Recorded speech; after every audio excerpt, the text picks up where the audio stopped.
यानी आप इंडस्ट्री से बाहर आ ही नहीं सकते। There are exit barriers. तो वहां पे एग्जिट बैरियर्स लगे होते हैं। जैसे आपने किसी कुश्ती में देखा हो, तो जब पहलवान लड़ने के लिए दाखिल होते हैं तो चारों तरफ एक नेट का बॉक्स आ जाता है। वो नेट का बॉक्स इसलिए आ जाता है कि आप इससे बाहर बगैर लड़े आ ही नहीं सकते। आप लड़ेंगे तो ही बाहर आएंगे, उसके बगैर आप बाहर नहीं आ सकते। तो इसलिए हम कहते हैं कि ये एग्जिट बैरियर बेस्ड होता है।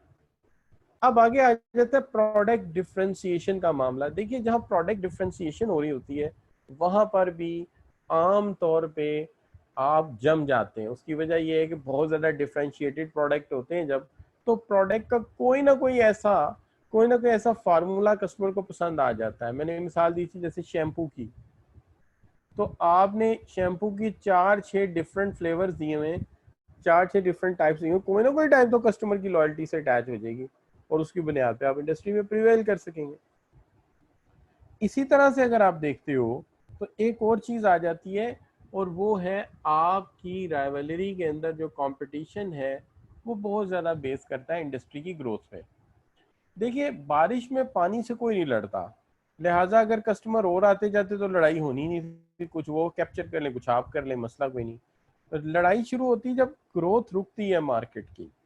उसकी वजह आप अपने मोबाइल इंडस्ट्री में देखिए, 5 करोड़ इस वक्त मोबाइल यूजर है, 5.5 करोड़। अब इससे ज्यादा मोबाइल यूजर होगा नहीं, इसलिए मुकाबला टफ हो गया। लेकिन जब शुरू में आया था, पाकटेल आया था, यूओफोन आया था, कोई मुकाबला नहीं था। उनकी भी सारी सिमें बिक जाती थी, इनकी भी सारी सिम्स बिक जाती थी। लिहाजा मुझे याद है ये जो मेरा नंबर है, जो आपके व्हाट्सएप ग्रुप में भी है, ये नंबर जो है, मैंने ये सिम जो है बड़े जमाने में 2500 रुपए की खरीदी थी, 2500 रुपीज की मैंने ये सिम खरीदी थी। और मेरा एक स्टूडेंट जो है वो इस कंपनी में लगा हुआ था, तो उस वक्त मेरी मोटरसाइकिल का ये नंबर था जिसका उसने मुझे सिम ले दिया था। तो ये तब से चल रहा है। ये मैं बात करूं आपके साथ, I think I am talking about 1997, 97 की मैं बात कर रहा हूँ। अच्छा बच्चों, ये आई थिंक 2007 ना, 2007 की बात कर। अच्छा, अब आ गई बात कहाँ पे जी, कि you see threat of substitute. अब थ्रेट ऑफ सब्सिट्यूट का जो मामला है वो भी एक सीरियस इशू है कि जी दूसरी इंडस्ट्री को प्रोडक्ट बनाती है, लेकिन वो आपके प्रोडक्ट का क्या है, सब्सिट्यूट है। वो आपके प्रोडक्ट का मुतबादिल है। जैसे टैब जो है वो मुतबादिल है मोबाइल का, और टैब मुतबादिल है कंप्यूटर का। अब सवाल है तीन। पहला सवाल ये है कि क्या ये जस्ट एक फीचर है या वो काफी ज्यादा सब्सिट्यूट कर सकता है।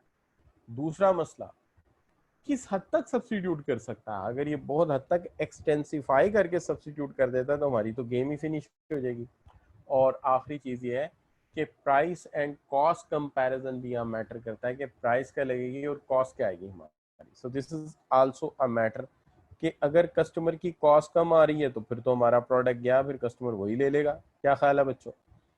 बहरहाल एनीवे, हम आगे बढ़ते हैं, बात करते हैं Porter 5 Force model, the fact that the other product offer high quality at comparable prices would be included under the heading of। पूछना ये चाह रहे हैं कि पोर्टर 5 फोर्स मॉडल में fact other product offer high quality eight comparable price, इसको किस में मैं डालूं। चूंकि इसके अंदर अदर प्रोडक्ट की टर्म आ रही है, तो आपके ख्याल में आप इसको कहाँ ऐड करेंगे। तो आप में से जवाद बखारी और सना कह रहे हैं कि इसको आप थ्रेट ऑफ सब्सिट्यूट कह सकते हैं। तो इसी तरह जैनुल आबिदीन भी यही कह रहे हैं, और जो है क्या नाम है, मंसूर अंसारी हैं, नबील मियां अरसलान, तो ये बच्चे कह रहे हैं कि ये थ्रेट ऑफ सब्सिट्यूट है। तो बिल्कुल सही कह रहे हैं, चूंकि अदर प्रोडक्ट है तो थ्रेट ऑफ सब्सिट्यूट ही हो सकता है। पोर्टर 5 फोर्स मॉडल में collectively determine which of the following. Porter diamond model determine क्या करता है, what is actually it's going to determine। तो यहाँ पे आप कहते हैं degree of competition with new entrants, profitability of existing firm, overall growth of industry, overall profit potential of the industry. तो इसमें से कौन सा ऑप्शन मुझे लेना चाहिए आपके ख्याल।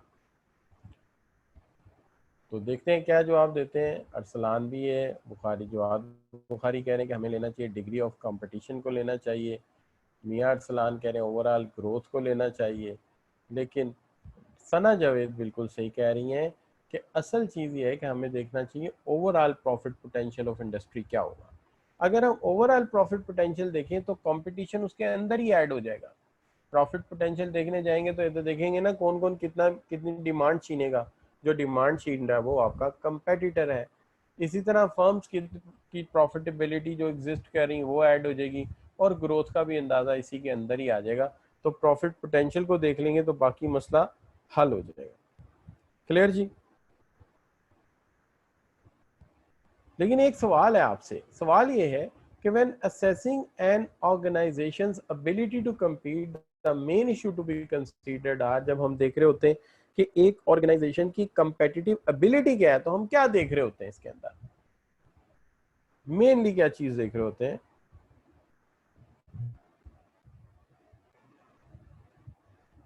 जी शाबाश। तो हावर याकूब कह रहे हैं डी, और उसके बाद जो है जवाद बुखारी भी डी को ही दे रहे हैं, और मियां अरसलान कह रहे हैं सी। तो देखते हैं क्या मामला है। देखिए, industry is growing or declining, ठीक है जी। Profitability of the industry is sufficient to sustain the new entrant, new entrant outnumber those leaving the industry, firm has sustainable competitive advantage or not। असल चीज कंपटीशन में हम ये देख रहे होते हैं, कंपीटिंग एबिलिटी में देख रहे होते हैं कि हमारे पास कोई एडवांटेज होगा इंडस्ट्री में, और अगर वो एडवांटेज होगा तो क्या वो एडवांटेज हम लंबे अरसे तक सस्टेन कर सकेंगे। तो अगर हमारे पास सस्टेनेबल कंपेटिटिव एडवांटेज होगा तो फिर हम यकीनी तौर पर इस कंपटीशन में विन कर सकेंगे।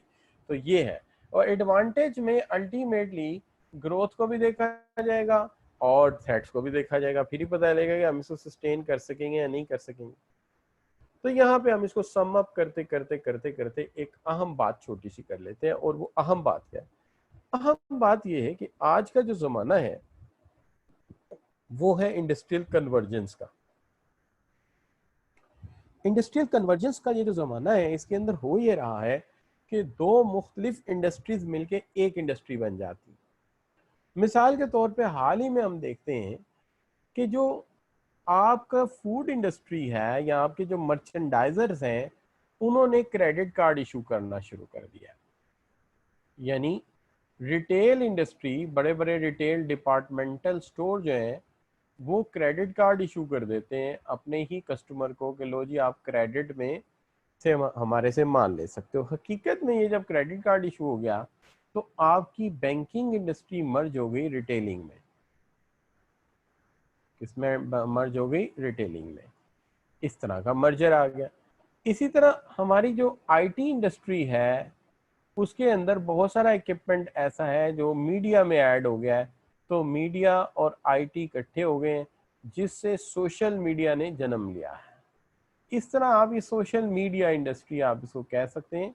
इस तरह आप ये कह सकते हैं कि एक बहुत बड़ा कन्वर्जेंस बन रहा है जिसके अंदर मुख्तलिफ इंडस्ट्रीज इकट्ठी होकर एक इंडस्ट्री की शक्ल अख्तियार करती चली जा रही है। और बहुत सारी मिसालें आपको यहाँ पे मिलेंगी। अभी हाल ही में हमने देखा है कि हमारी जो मोबाइल इंडस्ट्री है या मोबाइल सर्विसेज प्रोवाइडर हैं उन्होंने अकाउंट्स खोलने शुरू कर दिए हैं, जैसे इजी पैसा अकाउंट्स। इस तरह मोबाइल इंडस्ट्री भी जाके बैंकिंग के साथ कन्वर्जेंस होना शुरू हो गई है। तो ये भी एक कन्वर्जेंस है। इस तरह काफ़ी सारे कन्वर्जेंस आते जा रहे हैं जिसके अंदर सप्लाई लेड कन्वर्जेंस है, सब्सिट्यूट कन्वर्जेंस है, कन्वर्जेंस इन कॉम्प्लीमेंट है, और मार्केट लेड कन्वर्जेंस है। सप्लाई लेड कन्वर्जेंस ये है कि जहाँ पे आगे दो मुख्तलिफ मटीरियल मिलके एक चीज काम कर रहे हैं, ठीक है। और मार्केट लेड वो है जहाँ पे दो मुख्तलिफ तरह की चीजें लाके इकट्ठी रख दी गई हैं कि एक ही जगह मोटरसाइकिल भी मिल रहा है, एक ही जगह ग्रोसरी भी मिल रही है। तो ये मार्केट लेड कन्वर्जेंस है, और वहाँ पे एसी भी मिल रहे हैं, ठीक है जी। कॉम्प्लीमेंट कन्वर्जेंस ये है कि दो चीजें जो जॉइंटली थी उनको इकट्ठा कर दिया हमने। मिसाल के तौर पे एयर कंडीशनर और हीटर इकट्ठा कर दिया हमने। और सब्स्टिट्यूट कन्वर्जेंस ये है कि दो मुतबादिल एक दूसरे का जो है उन्हें कन्वर्जेंस की शक्ल दे दी गई है। तो इस तरह के भी जो है कन्वर्जेंस हैं, आल्दो कि मेरे पास इस वक्त उसकी मिसाल नहीं लेकिन अपनी जगह मौजूद जरूर है। अच्छा बच्चों, तो इसमें हो ये रहा है कि टू इंडस्ट्रीज जो है वो इकट्ठी हो गई हैं। तो जैसे अभी आप देख रहे हो इसमें एक जो है वो ये है कि जंक्शन सब्स्टिट्यूट में मेरे पास मिसाल आ गई कि जैसे मोबाइल और टैब और कंप्यूटर एक दूसरे का सब्स्टिट्यूट है। तो अब ऐसा लिनोवो का या किसी कंपनी का कंप्यूटर है कि जिसका कीबोर्ड से हटा लें तो वो टैब बन जाती है, कीबोर्ड के साथ लगा लें तो लैपटॉप बन जाता है, और सिम भी उसमें डल जाती है, मोबाइल भी बन जाता है। तो सब्स्टिट्यूट भी काम का भी कन्वर्जेंस है। तो इस तरह की कन्वर्जेंस हमें नजर आनी शुरू हो गई है। अब आ जाते हैं हम अपने तीसरे काम की तरफ। आज के हमारे कामों में पहले तो पोर्टर का मॉडल रुका हुआ था, वो मुकम्मल होना चाहिए था। दूसरी बात ये थी कन्वर्जेंस मुकम्मल होनी चाहिए थी। और तीसरी चीज ये है कि आज स्वॉट एनालिसिस पे हमें बात करनी थी। देखिए, इससे पहले हमने इन्वायरमेंट एनालिसिस को बड़े गौर से पढ़ा और समझा। इससे पहले हमने इन्वायरमेंट एनालिसिस को बड़े गौर से सुना और समझा।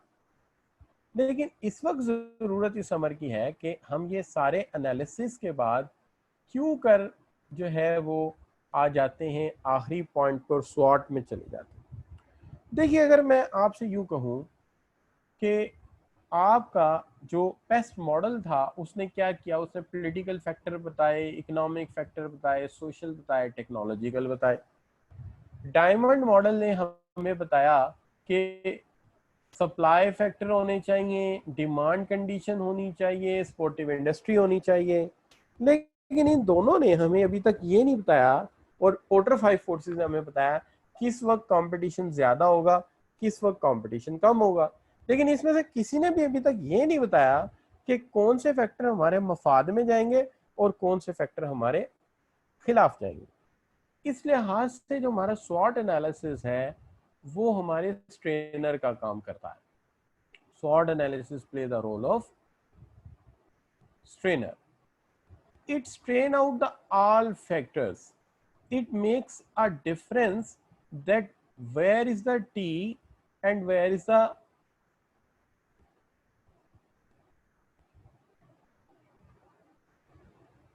तो ये हमारा टी लैदा करता है और चाय में से स्ट्रेन आउट कर देता है चाय की पत्ती को। तो ये है हमारा स्वॉट एनालिसिस। हमारे हक में क्या जाता है, हमारे खिलाफ क्या जाता है, इन सब चीजों को अलग-अलग कर देगा। इसलिए बड़ा इंपॉर्टेंट मॉडल है। अच्छा, अब इसके अंदर मसला ये है कि दो फैक्टर ऐसे हैं, यानी स्वॉट से बेसिकली मुराद हमारी क्या है, स्वॉट से हमारी मुराद ये है कि एक क्या है जी, एस स्टैंड करता है स्ट्रेंथ के लिए, एस स्टैंड करता है स्ट्रेंथ के लिए, डब्ल्यू स्टैंड करता है वीकनेसेस के लिए, और ओ स्टैंड करता है अपॉर्चुनिटी के लिए, और टी स्टैंड करता है थ्रेट के लिए। अब यहाँ पे जो बात अहम है वो क्या है, देखिए बात ये आ जाती है जी, जो अहम है वो ये है कि दो फैक्टर इंटरनल है और दो एक्सटर्नल है। ये पहले दो फैक्टर्स जो हैं ये आपके इंटरनल फैक्टर्स हैं। These are two are the internal factors, and the next two are, जो नेक्स्ट दो हैं वो हैं आपके एक्सटर्नल फैक्टर्स, यानी थ्रेट एंड अपॉर्चुनिटीज एक्सटर्नल है, और स्ट्रेंथ और वीकनेसेस इंटरनल है। यहां पे भी मैंने मेंशन किया है कि स्ट्रेंथ और वीकनेसेस इंटरनल है, ये देखिए मैंने यहाँ लिखा है, और अपॉर्चुनिटीज और थ्रेट्स एक्सटर्नल है। ठीक है, तो ये भी बताया है कि जो आपका इसमें एस है वो स्ट्रेंथ है, जो डब्ल्यू है वो वीकनेस है, जो ओ है वो अपॉर्चुनिटी है, जो टी है वो थ्रेट है। इससे बने स्वॉट, इससे बने स्वॉट। अब सवाल ये है कि कोई ऐसा फैक्टर जो इंटरनल है, लेकिन इंटरनल है लेकिन आपकी फेवर में है, इंटरनल है बट आपकी फेवर में है। तो ऐसा फैक्टर जो इंटरनल हो लेकिन फेवर में हो, वो स्ट्रेंथ होगा। और ऐसा फैक्टर जो इंटरनल हो मगर अगेंस्ट हो, इंटरनल हो मगर अगेंस्ट हो। तो कोई भी फैक्टर अगर इंटरनल है, आपकी फेवर में है, तो फेवर में होने की वजह से वो स्ट्रेंथ है, इंटरनल है आपके अगेंस्ट है तो वो आपकी वीकनेस। इसके बरअक्स कोई फैक्टर एक्सटर्नल है लेकिन आपकी आपकी फेवर में है, एक्सटर्नल है बट फेवर में है, तो वो अपॉर्चुनिटी है। लेकिन एक्सटर्नल है और आपके अगेंस्ट है तो वो आपके लिए थ्रेट्स है। ठीक है जी। तो जो फैक्टर अंदर का है, मेरी हमायत कर रहा है, वो स्ट्रेंथ है, अगेंस्ट जा रहा है तो वीकनेस है। जो फैक्टर बाहर का है, फेवर में जा रहा है अपॉर्चुनिटी है, अगेंस्ट में जा रहा है तो थ्रेट है। अच्छा, अब इस हवाले से हम एक मिसाल ले लेते हैं। फर्ज कीजिए कि हमारी एक कोरियर सर्विस है, हमारी एक कोरियर सर्विस है। इस कोरियर सर्विस हमारी कंपनी है। इस कोरियर सर्विस की कंपनी में हमारे पास जो है, इसका आप कह देते हैं कि जो कोरियर कंपनी है उसका नाम है जवाद कोरियर। जवाद कोरियर के नाम से हम कंपनी चला रहे हैं जी। कोरियर है, लेटर पहुंचाते हैं, उसके अलावा गिफ्ट पहुंचाते हैं, पार्सल्स पहुंचाते हैं, ये हमारा काम है। अब होता क्या है कि हम कोरियर कंपनी चला रहे थे, अचानक मुआशरे में एक सोशल चेंज आ गया। अचानक मुआशरे में सोशल चेंज आ गया। हमने क्या देखा कि मुआशरे में लोग अजीबो गरीब तरह के दिन मनाने लग गए। मिसाल के तौर पे बाज़ लोग जो हैं वो टीचर्स डे मनाने लग गए। टीचर्स डे पे क्या होता है जी कि टीचर के लिए गिफ्ट खरीदते हैं और उसके घर पहुंचा के आते हैं। ना पहुंचा सके तो कोरियर वाले को कहते हैं कि लो जी, हमारे टीचर के घर में जो है जी ये चीज़ तुमने पहुंचानी है जी, तो आप टीचर डे आए तो मैं आपको अपना एड्रेस भेज दूंगा। अच्छा, तो ये क्या है, मनाना शुरू कर दिया, बड़ी अच्छी बात है कि टीचर को उस दिन गिफ्ट देना है। अच्छा, मॉम्स डे मनाने लगे हैं जी, उस दिन मदर को गिफ्ट देते हैं। डैड से मनाने लगे हैं जी, उस दिन अब्बा को गिफ्ट देते हैं। और अगर शहर से बाहर हो तो कोरियर भेजते हैं। और बाज़ बच्चे जानते हैं कि एक और दिन होता है, उसको पता नहीं क्या कहते हैं यार, वो नाम मेरे जहन में था, हाँ, वैलेंटाइन डे। कहते हैं इसे वैलेंटाइन डे, लेकिन बेसिकली ये वेला डे होता है, वेलों का डे होता है। अच्छा, तो उस दिन भी गिफ्ट भेजते हैं। तो ये हमारे लिए क्या है जी, अपॉर्चुनिटी है, थ्रेट है? क्यों बच्चों, ये अपॉर्चुनिटी है कि थ्रेट है?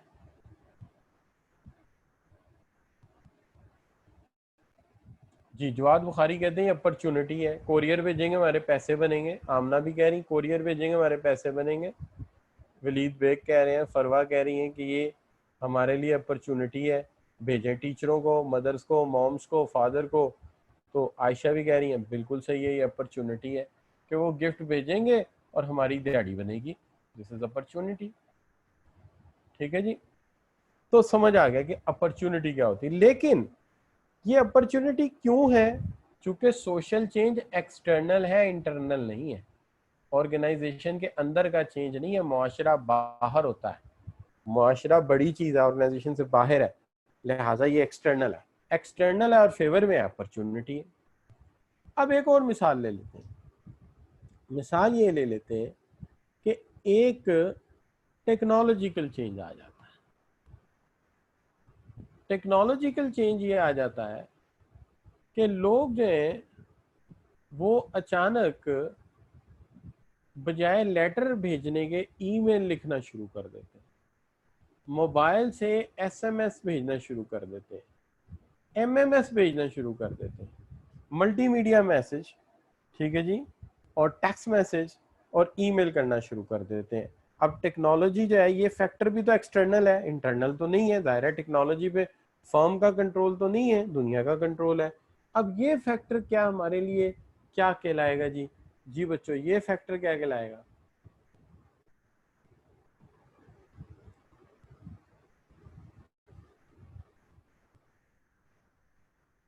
अच्छा बच्चों, ये फैक्टर क्या कहलाएगा? जवाद बुखारी कह रहे हैं थ्रेट होगा, मंसूर अंसारी कह रहे हैं थ्रेट है, नबील कह रहे हैं थ्रेट है, वलीद बेग कह रहे हैं थ्रेट है, ठीक है जी।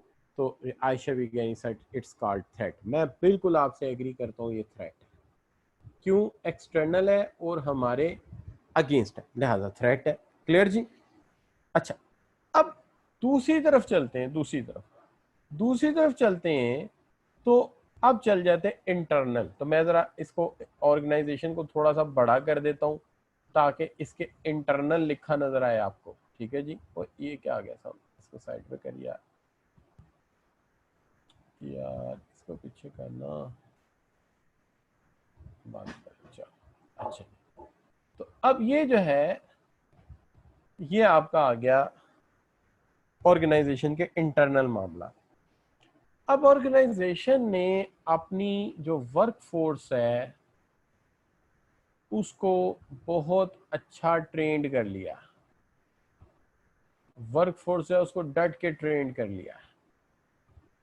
ये इंटरनल मामला है, वर्क फोर्स अंदर होती है बाहर तो नहीं होती, तो मामला इंटरनल है। तो ये क्या, इसको क्या कहोगे आप? शाबाश। तो तमाम बच्चे जो हैं जो कम्युनिकेट कर रहे हैं वो कह रहे हैं सर इसको आप स्ट्रेंथ कहेंगे। खावर यकूब कह रहे हैं कि स्ट्रेंथ है, जवाद भी कह रहे हैं, फरवा भी कह रही हैं, नबील अहमद भी कह रहे हैं कि ये स्ट्रेंथ है, मंसूर अंसारी भी कह रहे हैं स्ट्रेंथ है। तो बिल्कुल सही मान लेते हैं, वाकई ये स्ट्रेंथ है। एक तो इंटरनल मामला है, दूसरा ही हमारी फेवर में जा रहा है। लेकिन we are running out of budget. हम वक्ती तौर पे कि ऐसी गड़बड़ कर बैठे हैं कि बजट से बाहर जा रहा है, तो आउट ऑफ बजट जा रहे हैं।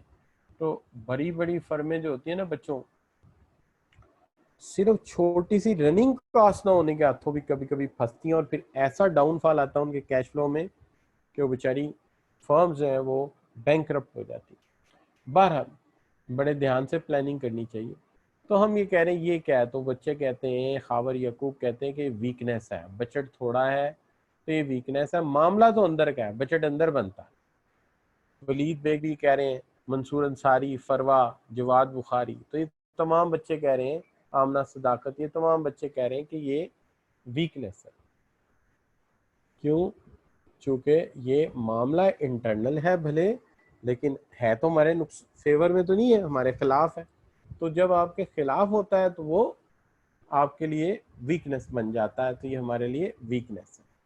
तो समझ आ गई कि जी अगर मामला बाहर का होगा फायदे में होगा अपॉर्चुनिटी, बाहर का होगा नुकसान में होगा थ्रेट।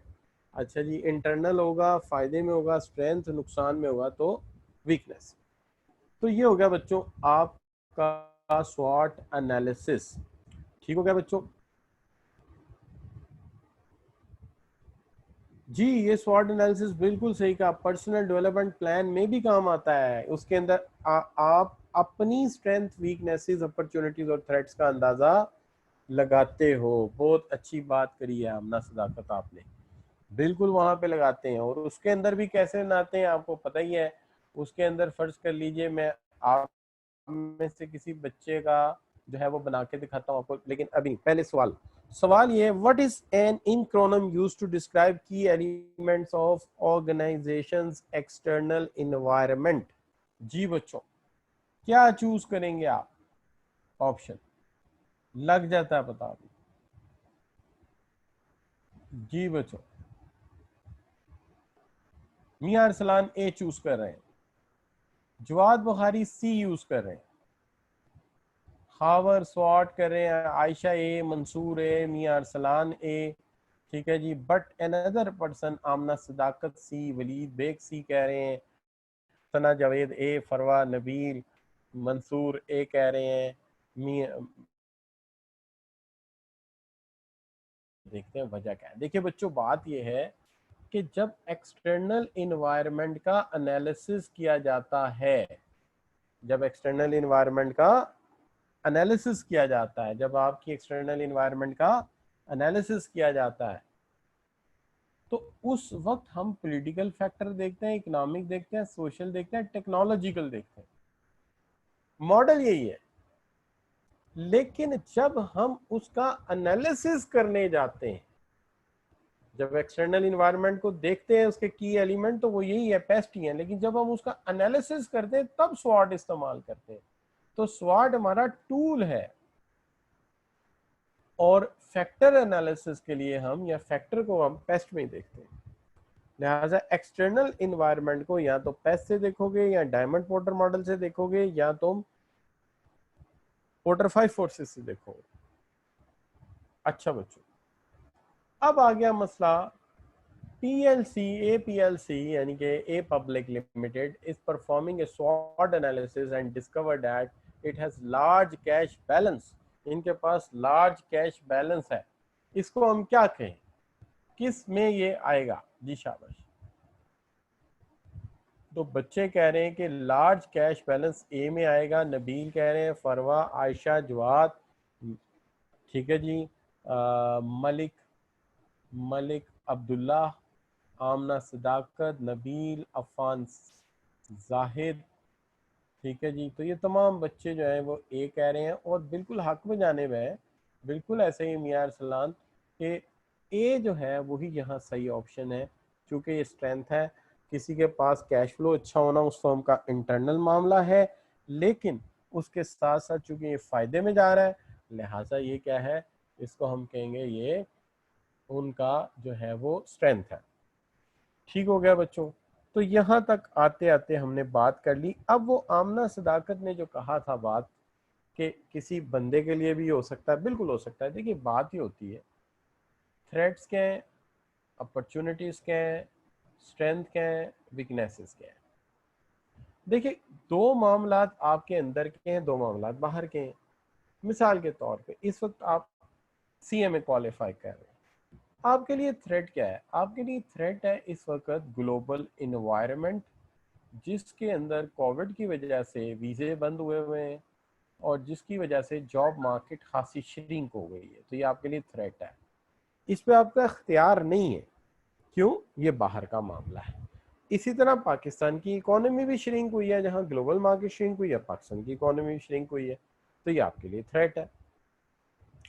अपॉर्चुनिटी क्या है? अपॉर्चुनिटी ये है कि इस वक्त वेस्ट में और उसके बाद अमेरिका में और उसके बाद आपके जो है, आप कह लीजिए कि आपका जो ईस्टर्न यूरोप है, यहाँ के लोग ज़्यादातर यहाँ तो प्योर साइंस की तरफ जा रहे हैं, या ये लोग बिल्कुल आर्ट की तरफ जा रहे हैं, म्यूज़िक सीख रहे हैं, ड्राइंग सीख रहे हैं, इंटीरियर डेकोरेशन सीख रहे हैं, और दूसरी तरफ प्योर साइंस की तरफ जा रहे हैं, chemistry, physics, bio, molecular biology, astronomy, बड़े बड़े पैमाने पे। अकाउंटेंसी की तरफ अमेरिकन का ट्रेंड कम हो गया है, वेस्टर्न यूरोप का ट्रेंड कम हो रहा है, यूरोप का ट्रेंड कम हो रहा है, ठीक है। और उसका गैप कवर करने के लिए इस वक्त जो है अफ्रीकन, एशियन आगे बढ़ रहे हैं। तो ये हमारे लिए अपॉर्चुनिटी हो सकता है, ठीक है जी। अच्छा, इसके बाद ये है कि जैसे जैसे वक्त गुजर रहा है, CMAP जो है उसका अप्रूवल वर्ल्ड वाइड बढ़ रहा है, तो ये भी हमारे लिए क्या है, अपॉर्चुनिटी है। अच्छा, अब जो हमारी स्ट्रेंथ है या वीकनेसेस है वो हमारा इंटरनल मामला है। अब वो हमारा इंटरनल मामला क्या है? अब वो हमारा इंटरनल मामला ये है कि हम जो हैं वो एक्सक्यूज मी, अस्सलाम वालेकुम जी, अस्सलाम वालेकुम। अच्छा, तो जनाब हम बात ये कर रहे थे कि स्ट्रेंथ और वीकनेसेस हमारा इंटरनल मामला है। जैसे आप में से किसी बच्चे की मिसाल ले रहा हूँ, मैथ बड़ा अच्छा है, किसी बच्चे की लॉजिक बड़ी अच्छी है, तो भाई अकाउंटेंसी में बहुत चलेगा ये काम। मैथमेटिक्स अच्छा होना, लॉजिक अच्छा होना अकाउंटेंसी में बड़े काम आता है, कंप्यूटर साइंस में बड़े काम आता है। अच्छा, लेकिन आपकी लैंग्वेज स्किल इतनी अच्छी नहीं है, एज से my own language skill is not very good, तो ये आपकी क्या है, ये वीकनेस है आपकी, ये आपकी कमजोरी है। तो इसी तरह हर इंसान को अपनी स्ट्रेंथ, अपॉर्चुनिटीज और थ्रेट्स को भी आगे चलना होता है। अब आगे जाएंगे जब आप स्ट्रेटेजिक मैनेजमेंट में या आप इंटरप्राइज मैनेजमेंट में जाएंगे, तो वहां पे मैं आपको समझाऊंगा कि होता ये है कि ये जो स्वॉट एनालिसिस है इसका हल भी करना होता है कि थ्रेट को ओवरकम कैसे करना है, अपॉर्चुनिटीज को आपने जो है वो यूटिलाइज कैसे करना है, वीकनेसेस को ओवरकम कैसे करना है, स्ट्रेंथ को यूज कैसे करना है। तो ये सारी बातें वहां चल के चलेंगे स्ट्रेटेजीज में। ओके बच्चों, यहाँ तक जो बात हो रही है इंशाल्लाह, वो यहाँ तक जो बात हो रही है इसको हम अब कर देते हैं सम अप। टाइम हमारे पास कोई इतना ज़्यादा भी नहीं है, इतना कम भी नहीं है, लेकिन बहरहाल हम इसको अब ख़त्म कर देते हैं इस टॉपिक को। तो मैं ये स्लाइड्स हैं ये मैं समेट रहा हूँ। अब ये स्लाइड्स अब आपको मिल जाएंगी आपके गूगल क्लासरूम में। अब हम चलते हैं, बात करते हैं स्ट्रेटेजी के इस टॉपिक को या इन्वायरमेंट के इस टॉपिक को आखिरी जगह पे लेके जाते हैं, और जिस जगह पे हम अब पहुंचने वाले हैं ये बिल्कुल बिजनेस इन्वायरमेंट का पीक है। So we are going towards the peak of the business environment. तो मैंने स्टॉप किया खुद से स्लाइड्स को, इस वक्त दूसरी स्लाइड्स आपके सामने रखने वाला हूं मैं। तो दूसरी स्लाइड्स को मैं आपके सामने रखने वाला हूं, इसके अंदर मैं आपको बताऊंगा कि हम लोग compete कैसे करते हैं, हमारे पास compete करने के तरीक़ाकार कौन कौन से। देखिए बात यह है कि मैं इस पर्टिकुलर सेशन को ये कहूँगा कि ये मेरा 57th जो है, ये मेरा you can say this is what my 57th मेरा जो है डॉक्यूमेंटेड लेक्चर है या नोट्स है मेरे, जो मैं आपके सामने रख रहा हूँ। इसमें माइक्रो बिजनेस इन्वायरमेंट अभी चल रही है, लेकिन मैं बताने वाला हूँ कि हम बिजनेस इन्वायरमेंट में किस तरह से अपने लिए स्ट्रेटेजी बनाते हैं, how we can design a good strategy. तो कंपेटिटिव स्ट्रेटेजी यहाँ पे मेरा इशू है। देखिए बात यह है कि ज़िंदगी में किसी के साथ मुकाबला करना हो तो आपको तय करना पड़ता है मुकाबला किस बुनियाद पे किया जाएगा। देखिए compete करने के लिए मुकाबला करना ज़रूरी है। फ़र्ज़ कीजिए कि आप में से एक बच्चा कहता है कि मुझे क्रिकेट खेलना है, तो मैं उससे पूछूंगा अच्छा भाई तुमने क्रिकेट खेलना है तो क्या बनोगे, बॉलर बनोगे कि बैट्समैन बनोगे। तो ये बॉलर और बैट्समैन की जो चॉइस है ये क्या है, ये बुनियादी तौर पे ये है कि बनना तो क्रिकेटर है, लेकिन क्रिकेटर बनने के लिए क्या तरीक़ाकार अख्तियार किया जा सकता है, क्या मेथड जो है इस्तेमाल किया जा सकता है, मैं बॉलर बन जाऊं या मैं बैट्समैन बन जाऊं। तो ये दोनों ही हो सकते हैं, आप बॉलर भी बन सकते हैं, आप बैट्समैन भी बन सकते हैं। Both are possible for you, you can be a good batsman, you can be a good bowler. लेकिन यहाँ पे चॉइस क्या हो सकती है, देखिए यहाँ पे चॉइस ये हो सकती है कि देखिए कुछ खास तरीक़ाकार है मुकाबला करने के लिए, जिसके अंदर हम देखना चाहते हैं कि आप किस तरह से कंपेटिटिव एडवांटेज को अचीव करेंगे। दूसरी बात इसमें ये देखी जाएगी कि आपके पास मेन कंपेटिटिव फोर्सेस क्या है इंडस्ट्रीज की, जिसको आप यूटिलाइज करेंगे। और तीसरी चीज ये है कि how different activities and development contribute to competitiveness, कि आपकी कंपेटिटिव में डिफरेंट एक्टिविटीज कैसे कंट्रीब्यूट कर सकती हैं। तो ये इंपॉर्टेंट 3 चीजें हैं जिनसे हम अंदाजा लगाएंगे। देखिए सबसे पहले हमारे पास मुकाबले का एक आसान तरीका ये है कि हम लो कास्ट लीडर बन जाए। लो कास्ट लीडर बनने के लिए कोई ज़्यादा बड़ी गेम करने की ज़रूरत नहीं होती। लो कास्ट लीडर का सिंपल काम ये होता है कि सस्ता बनाएंगे और सस्ता बेचेंगे, यानी will manufacture the good economically and sell at economic cost. तो इसका मतलब ये हो गया कि हम लो कास्ट प्रोड्यूस करेंगे और लो कास्ट लो प्राइस पे सेल करेंगे, लेकिन हम कॉस्ट को इतना मिनिमाइज करेंगे कि इसके बावजूद भी हमारा प्रॉफिट मार्जिन अच्छा रहेगा। Profit margin is good. Reason, profit margin के गुड होने की रीजन ये बनेगी कि चूंकि हमारे पास जो है वो कॉस्ट मिनिमाइजेशन अच्छी की गई है, लो कॉस्ट की गई है, इसलिए मुनाफा हम अच्छा कमा लेंगे। और अगर कोई हमारे साथ लड़ने आया, compete करने आया, तो हम प्राइस वॉर के ऊपर उसे बीट कर देंगे। ठीक है जी। लेकिन इसके साथ साथ हम अपने प्रोडक्ट को मास मार्केट ऑफर करेंगे। मास मार्केट का मतलब है तमाम मार्केट को ऑफर करेंगे, जितने कस्टमर हो सकते हैं, खुली ऑफर है, जिसके पास पैसे आके चीज खरीद ले। तो पहली बात, हम लो कॉस्ट बनाएंगे, लो प्राइस पे बेचेंगे, सस्ता बनाओ सस्ता बेचो। कॉस्ट को हम इतना कम अज कम कर देंगे कि मुनाफा हमारा फिर भी अच्छा हो, और फिर हम पूरी मार्केट के सामने प्रोडक्ट रखेंगे, जिसका दिल चाहे खरीदे। इस स्ट्रेटेजी के ऊपर काम करती हैं। मैं सिर्फ मोटर कंपनीज यानी कार मैन्युफैक्चरर को आज इसमें कोड करूंगा। सुजुकी की स्ट्रेटेजी यही है, टोयोटा की स्ट्रेटेजी यही है, होंडा की स्ट्रेटेजी यही है, फोर्ड कार ऑफ अमेरिका भी स्ट्रेटेजी यही है, सस्ता बनाओ सस्ता बेचो। ठीक है जी। ये सबसे आसान तरीका है compete करने का। तो इसका मतलब ये जापानीज गाड़ियां सारी सस्ता बनाओ सस्ता बेचो की पॉलिसी पर काम करती हैं, चाहे वो टोयोटा है, चाहे वो होंडा है, चाहे वो सुजुकी। हमें इसलिए ज्यादा महंगी लगती होंगी क्योंकि हमारी करेंसी की वैल्यू डिप लग गई है, वरना otherwise these are the cheap cars of the world. ये पूरी दुनिया की सस्ती गाड़ियां हैं जिनकी मैं बात कर रहा हूँ। दूसरी तरफ एक तरीकाकार ये है कि हम हाई क्वालिटी प्रोडक्ट बनाएंगे, हाई क्वालिटी प्रोडक्ट बनाएंगे और हाई प्राइस पर सेल करेंगे। हाई क्वालिटी प्रोडक्ट बनाएंगे और हाई प्राइस पर सेल करेंगे, यानी क्वालिटी के नाम पर हम एक एक्स्ट्रा मार्कअप दुनिया से मांगेंगे कि हाई क्वालिटी चाहिए तो भाई थोड़े पैसे ज्यादा निकाल लो, जरा जेब ढीली करो, अगर अच्छी क्वालिटी की गाड़ी चलानी है तुमने तो उसके लिए कौन सी तरीकाकार करेंगे? अच्छी क्वालिटी की गाड़ी बनाएंगे, महंगे दामों सेल करेंगे, मुनाफा अच्छा होगा। लेकिन ये भी मास मार्केट पे काम करेंगे, ऑफर सबको ही करेंगे, किसी का दिल चाहे तो खरीद ले, पैसे हैं तो ले ले, नहीं है तो ना सही, मास मार्केट को सेल करेंगे।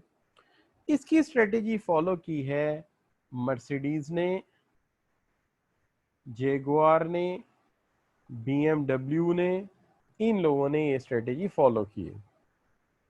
अब टोयोटा ने भी इस स्ट्रेटेजी पे काम किया है, लेकिन टोयोटा के नाम से नहीं किया, उन्होंने ये काम जो है ये लक्सिस के नाम से किया है। और अमेरिका में धूम मचाई हुई है इस गाड़ी ने, जिसको हम लक्सिस कहते हैं, जीप की शक्ल की गाड़ी है, आपने देखी होगी, मैंने भी एक दो दफ़ा देखी है कहीं, याद नहीं पड़ता, मेरा ख्याल है कि लाहौर में माल रोड पे देखी थी और इस्लामाबाद में ज़ीरो पॉइंट के करीब थी। तो उसके ऊपर कोई ग्रीन कलर की प्लेट लगी हुई थी, तो पता नहीं ग्रीन कलर की थी, बहरहाल को बड़ा आदमी होगा तो वो चला रहा था। तो ये गाड़ी जो है लेक्सस, ये जो है भाई, ये है हाई क्वालिटी और हाई प्राइस, दोनों चीज़ें इसके अंदर मौजूद है। लेकिन आपने घबराना नहीं है, आप भी जब ICMAP कर लेंगे तो फिर आप भी एक अच्छी गाड़ी खरीद सकेंगे, ऐसी कोई बड़ी बात नहीं है। ठीक है जी, क्यों नहीं खरीद सकेंगे, बिल्कुल खरीद सकेंगे। तो ये जो है गाड़ी आप भी ले सकेंगे। अच्छा बच्चों, अब इसके अंदर बात आ जाती है कॉस्ट, लीडरशिप, क्वालिटी, लीडरशिप। अब एक तरीका हो सकता है फोकस स्ट्रेटेजी का। फोकस स्ट्रेटेजी का तरीका ये हो सकता है कि हम पूरी मार्केट को एड्रेस ही नहीं करते, हम पूरी मार्केट में से एक छोटा सा सेगमेंट ले लेते हैं। सेगमेंट होता है टुकड़ा, हम एक छोटा सा सेगमेंट ले लेते हैं, बजाय पूरी मार्केट के चक्कर में पड़ने के एक सेगमेंट चूज कर लेते हैं। एक ऐसा सेगमेंट जो कि एक डिफरेंट लाइफस्टाइल का हो, डिफरेंट लाइफस्टाइल का हो,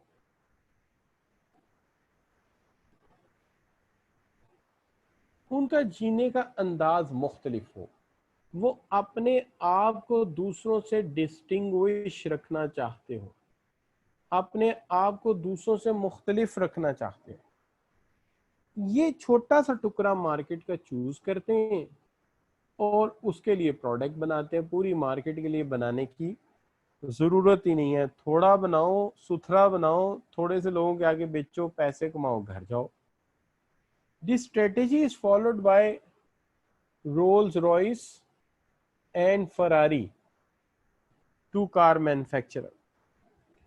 तो आप मेरे से पूछेंगे रोल्स रॉयस के हवाले से, तो यू सी रोल्स रॉयस एक ऐसी कार है जो पूरी दुनिया के लिए, यानी ये अब आप समझ जाइए कि पिछली दोनों ऑप्शन में मैंने मास मार्केट का जिक्र किया था कि पूरी मार्केट के आगे सेल करेंगे, जिसकी हिम्मत है ले ले, लेकिन इन्होंने पहली दफा इसे रद्द किया और कहा है कि मास मार्केट नहीं करेंगे बल्कि सेगमेंटेड मार्केट करेंगे, पूरी मार्केट को सेल नहीं करेंगे, एक टुकड़े को सेल करेंगे और उसके लिए डिस्टिंग्विश प्रोडक्ट बनाएंगे। और रोल्स रॉयस कार की बात मैं कर रहा हूँ, ये रोल्स रॉयस कार जो है मुझे याद पड़ता है कि पहले जब ये बिकती थी तो कंपनी जो है वो फैमिली ट्री मांगती थी, कंपनी जो है वो आपसे जो है आपका शजरा नसब मांगती थी। तो मुझे याद है मैंने एक वाक़या पढ़ा था कि नवाब ऑफ बहावलपुर थे, वो एक दफ़ा चले गए थे लंदन में किसी शोरूम में, सादा कपड़े पहने हुए थे तो उनको जो है धक्के मार कर निकाल दिया मैनेजर ने, कह के कि जी इसको निकालो बाहर, ये किधर घुसा हुआ है, रोल्स रॉयस लेने आया है। नवाब साहब सादा लू आदमी थे, आए यहाँ, उन्हें बड़ा गुस्सा आया, उन्होंने इस इंसल्ट को बड़ा फील किया, तो उन्होंने यहाँ से शजरा नसब भी भेजा और 3 रोल्स रॉयस गाड़ियां मंगवाई।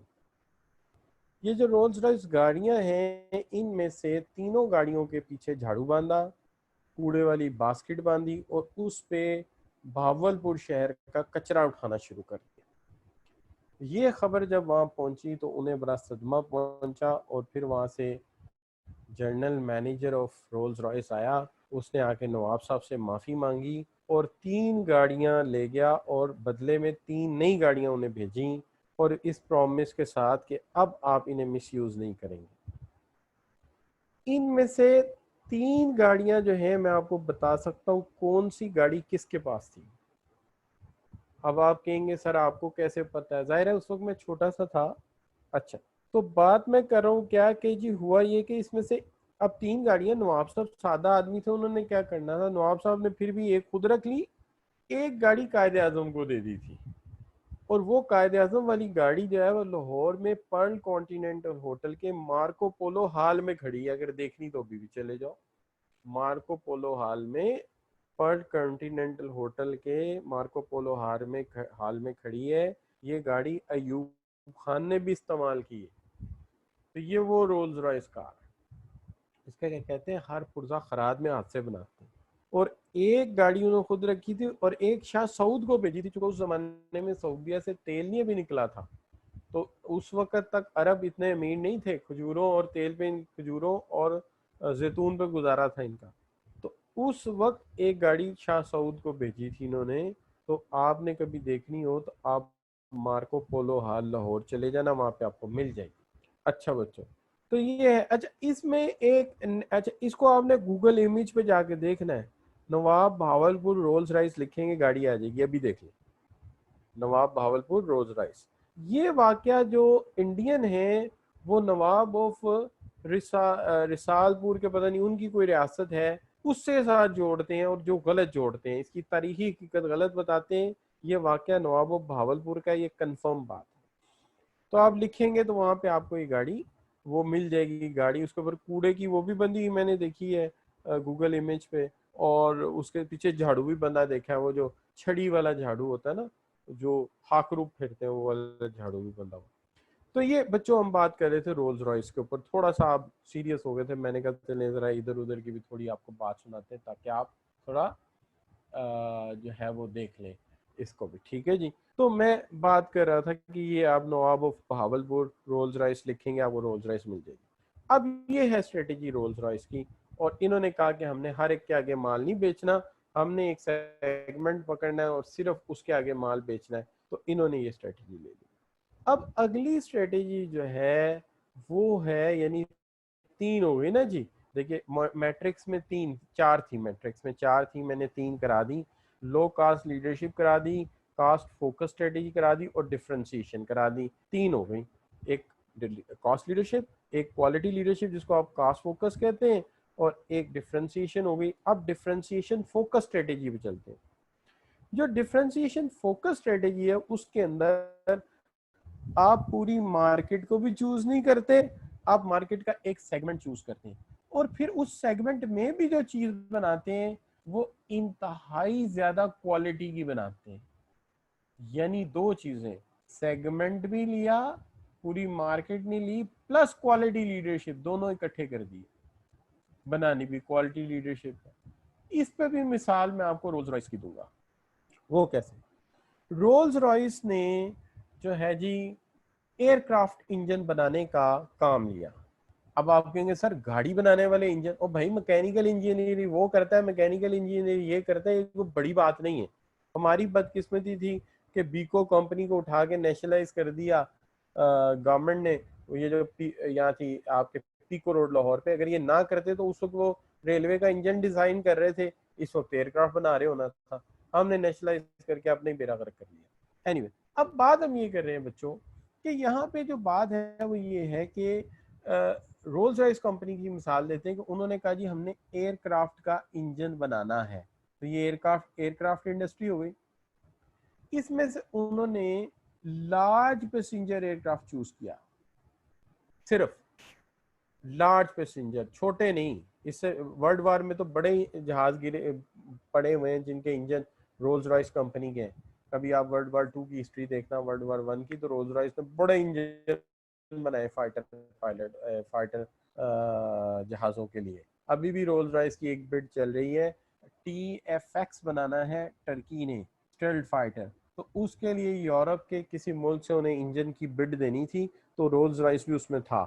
अब बनाता है नहीं बनाता मुझे नहीं पता, लेकिन मैंने पढ़ा था कि TFX जो तैयारा बनाना है टर्की ने, पाकिस्तान को भी इनवाइट किया, पाकिस्तानी इंजीनियर भी उसमें शामिल किए, जो JF-7 थंडर JF-17 थंडर बनाने के इंजीनियर हैं वो भी शामिल किए हैं, और चाइना को भी इनवाइट किया और खुद भी उसमें शामिल है, तो मिलके कोई जॉइंट फाइटर बनाना चाह रहे हैं, तो उसके लिए भी इंजन की बात चल रही थी। लेकिन हम वापस आते हैं अपने पॉइंट के ऊपर। हमारा पॉइंट ये है कि ये जो पूरी मार्केट है, इसमें से उन्होंने सिर्फ बिग एयरक्राफ्ट लिया, लार्ज एयरक्राफ्ट, लेकिन उसमें उन्होंने कहा हमने क्वालिटी इंजन बनाना है, आम इंजन नहीं बनाना। तो उन्होंने बोइंग, ये बोइंग है ना लिखा हुआ जहाँ मैं निशान लगा रहा हूँ, बोइंग, उसके लिए देखिए रोल्स रॉयस इंजन बनाया, रोल्स रॉयस इंजन बनाया। तो उन्होंने एक ही वक्त में बड़ी मार्केट में से टुकड़ा चूज किया, बड़े जहाज का, और फिर उसमें क्वालिटी वर्क किया। तो बोइंग, इस वक्त एयरक्राफ्ट इंडस्ट्री में दो ही कंपनियां छाई हुई हैं, एक एयरबस जो जहाज बनाती है ये चल रहे हैं, और दूसरे बोइंग चल रहे हैं। कॉन्कॉर्ड बना था लेकिन कामयाब नहीं हुआ, ये दो ही छाए हुए हैं, बाकी तो सब फारिग हुआ हुआ काम। तो बहरहाल this is what focus and differentiation all together, दोनों इकट्ठे हो गए। क्लियर जी? अब हम इसको भी वाइंड अप कर देते हैं, कितनी को लंबी बात इसकी खींचेंगे, छोटी सी बात ही हमें लंबी हो गई बातों बातों में, तो इसको मुख्तसर करते हैं। बात यह जी कि यहाँ पे लिखते हैं जी jellyfish limited is retailer selling surfwear through small chain of sea shop. यानी देखिए इन्होंने सारी शॉप्स नहीं ली, कौन सी ली हैं? ओनली सी साइड शॉप्स, बस सेगमेंट ले लिया ना। And if owner wish to obtain competitive advantage over companies rival, अब ओनर कहता है कि मुझे कंपेटिटिव एडवांटेज भी लेना है, क्वालिटी का काम भी करना है, which of the Porter generic strategy would be most appropriate to follow, तो कौन सी स्ट्रेटेजी ये फॉलो करेगा? शाबाश।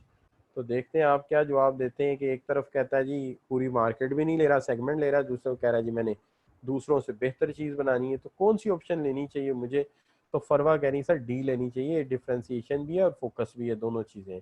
और यही बात जो है नबील भी कह रहे हैं, आयशा भी कह रही हैं, निदा भी कह रही हैं, अफ़ान जाहिद भी कह रहे हैं और सना जावेद भी कह रही हैं। तमाम बच्चे जो हैं ये डी ऑप्शन पिक कर रहे हैं, तो मैं डी को अंडरलाइन कर देता हूँ कि ये जनाब कंप्यूटर जी लॉक किया जाए, डिफ्रेंसिएशन फोकस के ऑप्शन कह रहे हैं, तो कंप्यूटर कह रहा है बिल्कुल ठीक कह रहे हैं बच्चे।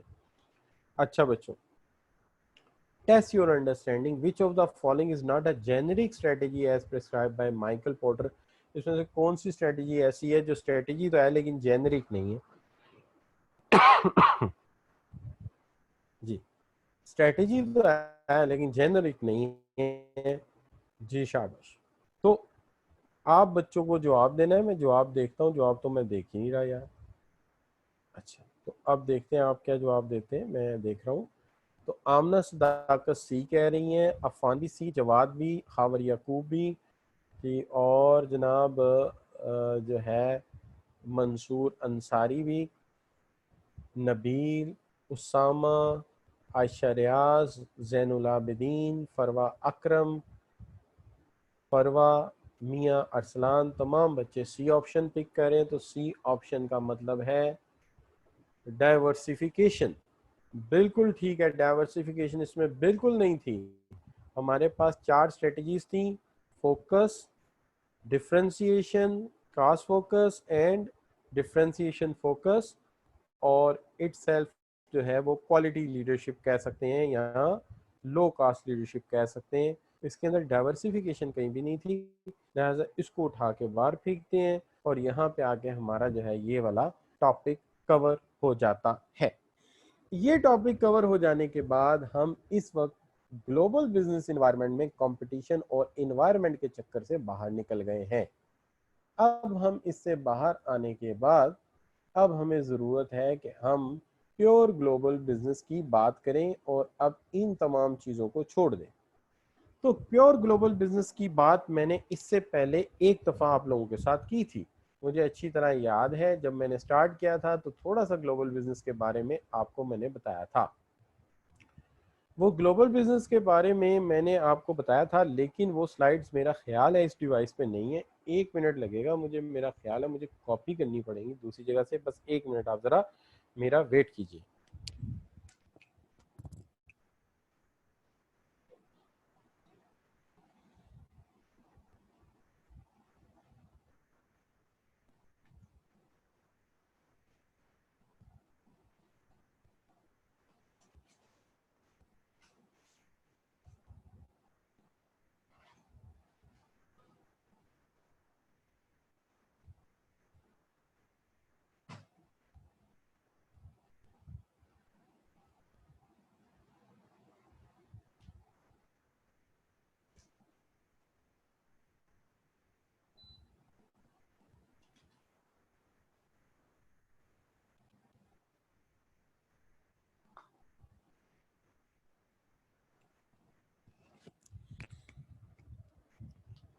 वैसे बड़ी अजीब बात हुई कि मैंने स्लाइड्स बनाई और बना के बाकायदा तौर पे बेफिक्र होकर लेक्चर देने आया हूँ, और ये सोचा ही नहीं कि जिस डिवाइस से लेक्चर देना है वो उसमें बनाई नहीं, हो तो दूसरे में बनाई थी। तो अब मैं कॉपी कर रहा हूँ, यूएसबी पकड़ के लाया हूँ, कॉपी कर रहा हूँ। बाज़ औक़ात अजीब से काम करता हूँ मैं भी, बल्कि अक्सर अजीबो गरीब नहीं, अजीबो गरीब खाली गरीबों वाले काम करता हूँ। अच्छा, तो ये अब इस कंप्यूटर से यूएसबी पे कॉपी हो चुकी हैं, ये यूएसबी पे पहुंच गई हैं। ये आ गई, आ गई आ गई आ गई आ गई, बस अब ये यहाँ पहुंच गई हैं। इजेक्ट कर लिया इधर से मैंने यूएसबी को। अब यूएसबी मैंने लगा दी इस कंप्यूटर के साथ, तो इस कंप्यूटर के साथ लग गई है। ओपन कर रहे हैं हम इसको, कॉपी नहीं करते, वक्त लगेगा। यहीं यूएसबी से ही खोल देते हैं आपके सामने और बात शुरू कर देते हैं। ये आ गई जी आपके सामने। अभी नहीं, अभी नहीं, फिक्र नहीं करें, बस आ रही है, आ रही है, आ रही है। थोड़ी सी पकवान तैयार हो रही है आपके लिए, बस आ गई सामने। ये आ गई जी, ओए आ जाए यार, आ गई। अच्छा लो बच्चों, अब बात ये है कि ये आ गई आपके सामने स्लाइड्स। ये स्लाइड्स पहले पढ़ चुके हैं आप। मैंने आपको एक इंट्रोडक्शन दिया था इंटरनेशनल बिजनेस का, याद होगा मैंने आपसे बात की थी कि इसकी हिस्ट्री क्या है, बात क्यों शुरू हुई थी कि ग्लोबल बिजनेस से मुराद है ऐसी कमर्शियल ट्रांजैक्शन जो कि अक्रॉस द बॉर्डर हो। इसके साथ हमने कहा था कि इंटरनेशनल बिजनेस कंप्राइज करता वो तमाम ट्रांजैक्शन जो कि एक रीजन से दूसरे रीजन, एक कंट्री से दूसरे कंट्री, एक कौम से दूसरे कौम और बायॉन्ड द पॉलिटिकल बॉर्डर्स हो। हमने इसके अंदर ये कहा था कि भाई बात ये है कि ग्लोबलाइजेशन जो है, इसका आइडिया जो है वर्ल्ड वार के बाद अचानक लोगों के जहन में पैदा हुआ। अगर आप इसकी तारीख में जाके देखें तो ग्लोबलाइजेशन का मतलब ये है कि पूरी दुनिया एक मार्केट के साथ अटैच हो जाए, पूरी दुनिया एक दूसरे के रिसोर्सेज का फ़ायदा उठा सके। लेकिन इस असना में लोगों की इकोनॉमीज, कल्चर, पॉपुलेशन, ये काफ़ी हद तक एक दूसरे के साथ ममासलत हासिल कर लेंगे।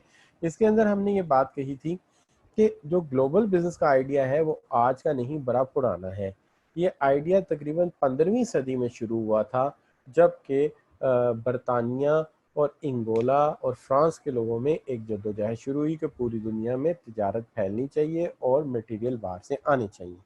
लेकिन इस असना में गड़बड़ ये हुई थी कि कलोनियलिज्म फैल गया था यूरोप में, पर्टिकुलरली अमेरिका, बरतानिया और फ्रांस ने बहुत सारे मुल्कों पे कब्जा कर लिया, जिसके अंदर हमारा यूनाइटेड इंडिया या यूनाइटेड बड़े सगीर जो है उससे भी कब्जा हो गया था। उसके बाद फिर वर्ल्ड वार शुरू हो गए। ज़ाहिरी बात है वर्ल्ड वार 1 शुरू हो गई, फिर एकदम से ये ग्लोबलाइजेशन का आइडिया मर गया, और फिर उसके बाद जो है वर्ल्ड वार के बाद ग्रेट डिप्रेशन का ज़माना आया, लोग बेरोज़गार हो गए, और आप जानते हैं इस्लाम में तो लोगों के पास ख़रीदने के लिए पैसे नहीं थे, प्रोडक्ट्स थे, ख़रीदार नहीं थे। फिर एक फिनोमेना आया कि जी जो जुल्म किया था जर्मनी के साथ, पर्टिकुलरली हिटलर को इस बात का बड़ा गुस्सा था, फिर वो उठ खड़ा हुआ और वर्ल्ड वार 2 शुरू हुई, और वर्ल्ड वार 2 के नतीजे में पूरी दुनिया ने एक दूसरे को तबाही मचा दी और यूरोप को हिला के रख दिया वर्ल्ड वार 2 ने। और इसका एक फ़ायदा हमें ये पहुंचा कि बरतानिया की हुकूमत इस कदर कमज़ोर हुई कि उन्हें बहरहाल बर सग़ीर पाको हिंद पे कब्ज़ा छोड़ना पड़ा। नतीजे के तौर पे मुसलमान अलर्ट हुए और पाकिस्तान मार्जस वजूद में आ गया। उस कमज़ोरी का हमने भरपूर फ़ायदा उठाया कि अगर उस वक्त हम फ़ायदा ना उठाते तो हम कभी भी आज़ादी नहीं ले सकते थे। तो इस चीज़ का भरपूर फ़ायदा हमने उठाया है, डेट इज़ वाई कि आज हम एक इंडिपेंडेंट कंट्री में रहते हैं। बहरहाल बात वो आगे बढ़ाते हैं। तो बात जो है वो कुछ यूँ है कि फिर जब वर्ल्ड वार 2 भी ख़त्म हो गई तो पूरे यूरोप में एक ख्वाहिश पैदा हुई कि क्यों ना ये जो तबाही हुई है जंग की, इसको निपटा जाए।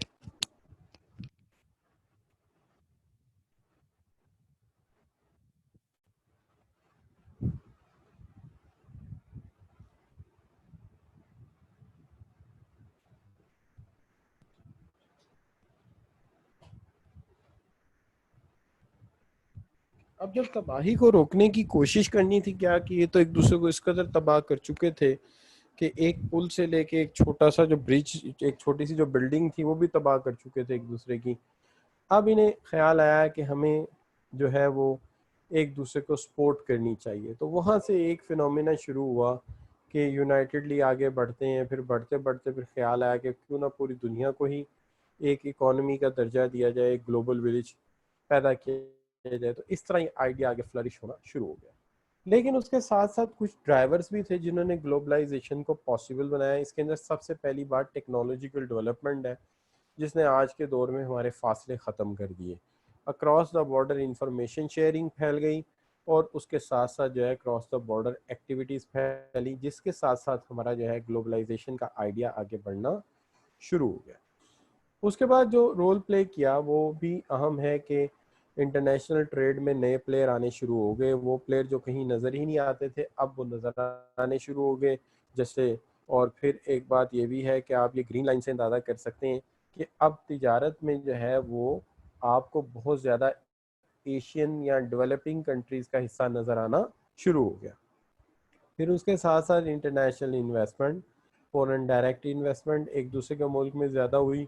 और इसके बाद ये है कि growth of China is an example, कि इन्होंने बहुत ज़्यादा एग्जांपल है इनकी। और फिर इंटरनेशनल इन्वेस्टमेंट में इजाफा with the passage of time बढ़ता गया मुख्तलिफ मुल्कों में। और इस तरह ये जो है आपका फाइनेंस जो है वो नेचर चेंज हुआ। और इंटरनेशनल इन्वेस्टमेंट जो है वो बांग्लादेश में बढ़ी, चाइना में बढ़ी। उसके बाद चाइना ने दूसरे मुल्कों में इन्वेस्टमेंट शुरू कर दी, वो बढ़ना शुरू हो गई। और मलेशिया, इंडोनेशिया, यहाँ पे इंडस्ट्रियलाइजेशन शुरू हुई। इस तरह दुनिया का नक्शा बदलना शुरू हो गया। और चाइना भी जो है वो आउटवर्ड इन्वेस्टमेंट तो अफ्रीका देखिए बढ़ती चली जा रही है, पाकिस्तान में उनकी बड़ी इन्वेस्टमेंट आ रही है। तो इस तरह फॉरेन डायरेक्ट इन्वेस्टमेंट का इनफ्लो जो है चाइना में देखिए कितना है, यूएई में देखिए, हांगकांग में, इटली में, तो ये बढ़ता गया वक्त के साथ साथ। कम्युनिकेशन टेक्नोलॉजी ने इम्प्रूव किया, जिसके साथ हम एक दूसरे के साथ कम्युनिकेट आसानी से करने लगे। रिडक्शन हुआ गवर्नमेंट कंट्रोल्स का, ख़त्म किया गया। डब्ल्यूटीओ ने काफ़ी हद तक जो है वो ट्रेड रिस्ट्रिक्शंस कम करवाई, जिससे तिजारत में इजाफा हुआ। और फिर इसके साथ साथ ये भी है कि कंज्यूमर डिमांड भी बढ़ी है। आज के दौर में कंज्यूमर जो गुड्स यूज़ करता है, इससे पहले शायद ऐसे प्लान नहीं होता था या इतनी चीज़ें हम इस्तेमाल नहीं करते थे जितनी हम आज इस्तेमाल करते हैं। तो इनका यूजेज भी बढ़ा है, और उसके साथ साथ कॉस्ट भी मिनिमाइज हुई है, क्योंकि इंटरनेशनल कंपटीशन में विन वही करेगा जो कॉस्ट मिनिमाइजेशन करेगा।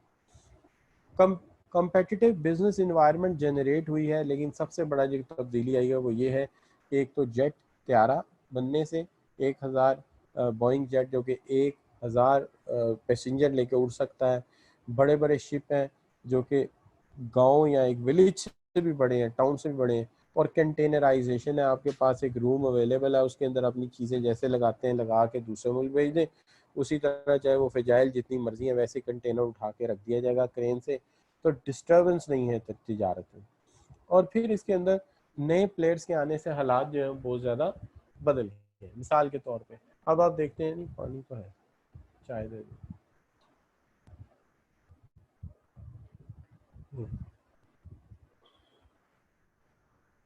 तो देखिए किसी ज़माने में अमेरिका पूरी दुनिया का 40% जो है अमेरिकन ट्रेड थी, लेकिन अमेरिका कहता है कि हमने उससे ज़्यादा चीज़ें एक्सपोर्ट कर रहे हैं, लेकिन ज़्यादा करने के बावजूद रेशो वाइज उसका हुजम 9.3 हो गया। ये क्या वजह है? कोई दुनिया में चीज़ों की डिमांड बढ़ी है, क्वांटिटेटिवली उसने और एक्सपोर्ट की है, लेकिन फिर भी उसका हुजम रिड्यूस हुआ। और चाइना जो नजर नहीं आता था, आज चाइना देखिए कहाँ आके खड़ा हो गया, और अब यकीनन इससे भी आगे निकल चुका होगा। तो ये है जो इंटरनेशनल बिजनेस में तब्दीलियां आई, ठीक है।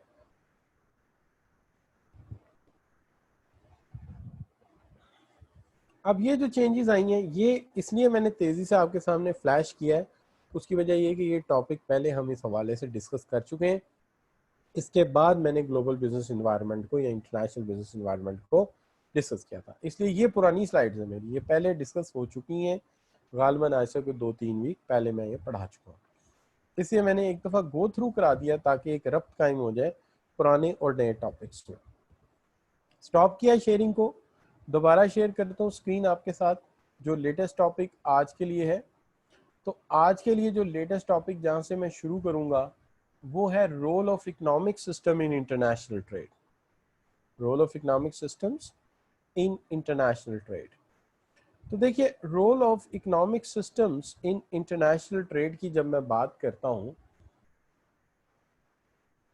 तो अगर मैं उसकी बात करता हूँ तो देखिए यहाँ पर ये सबसे पहली चीज़ तो ये आती है कि जिस मुल्क के साथ भी तिजारत करनी है उसके मुआशी निज़ाम के बारे में हमें इल्म ज़रूर होना चाहिए कि इसका जो इकोनॉमिक सिस्टम है वो क्या है।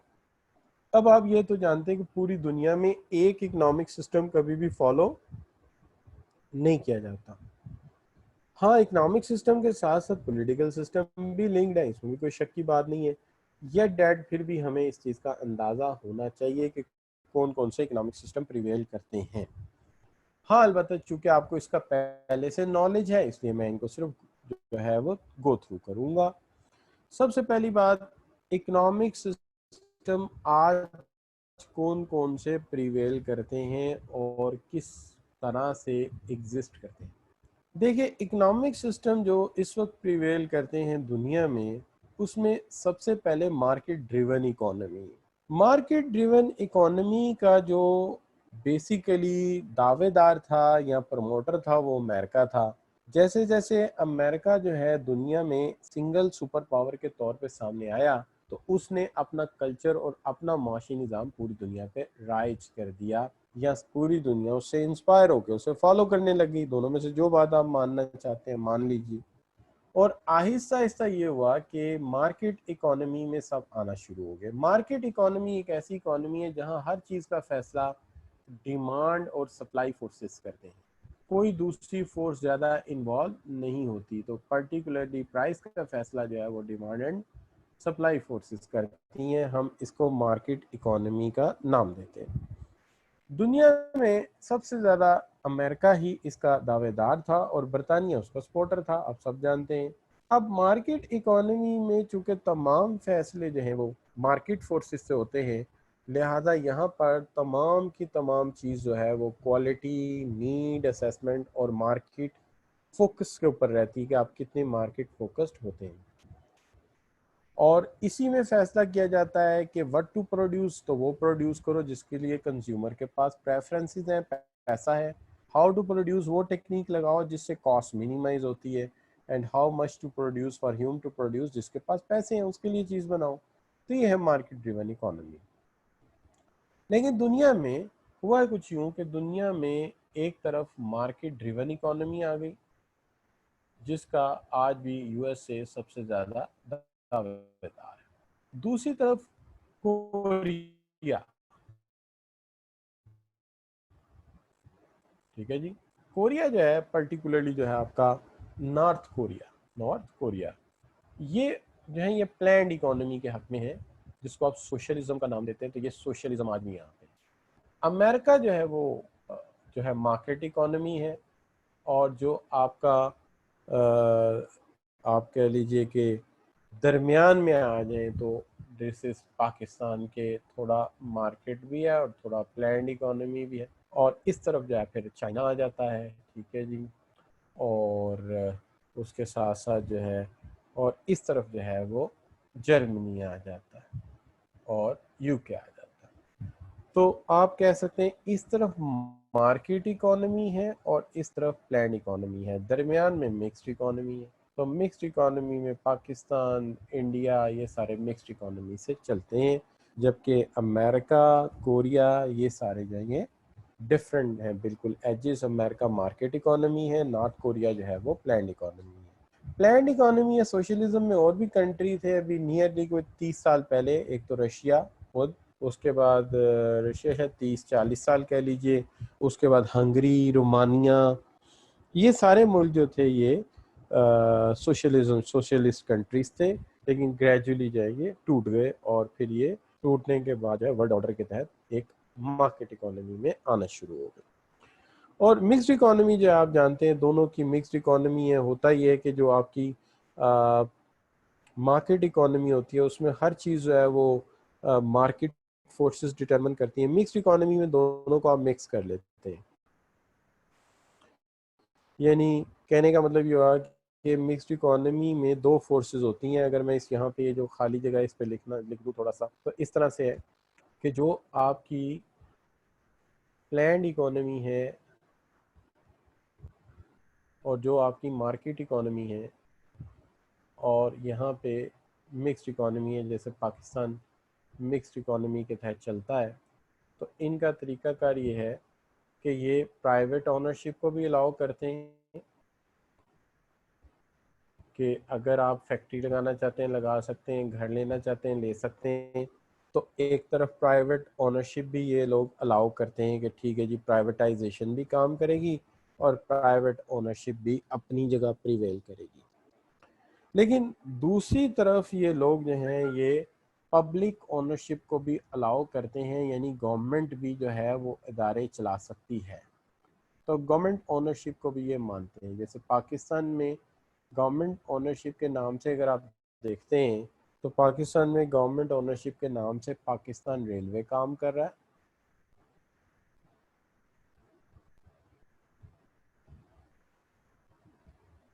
ठीक है जी, वासा काम कर रहा है। बल्कि बाज़ लोग तो कहते हैं अमेरिका और पाकिस्तान में फ़र्क ही है कि अमेरिका के पास नासा है और हमारे पास वासा है, तो ये एक बड़ा फ़र्क है। अब दूसरी तरफ आप जाते हैं तो आप देखते हैं कि नेस्ले है, ठीक है जी, नेस्ले के साथ साथ आप जो है आईसीआई है, ये सारे ये प्राइवेट हैं। यूनिलीवर है, ये हमारे प्राइवेट इदारे हैं। पैकेजेस है, ये प्राइवेट इदारे हैं। लेकिन कुछ हमने मिक्स कर दिए जिनको हम कहते हैं सेमी गवर्नमेंट। ये मिक्स्ड इकोनॉमी का अपना ब्रांड है। इसमें कुछ इन्वेस्टमेंट प्राइवेट की है और कुछ इन्वेस्टमेंट पब्लिक यानी गवर्नमेंट की भी है और प्राइवेट की भी है। इसके अंदर पाकिस्तान टेलीकॉम,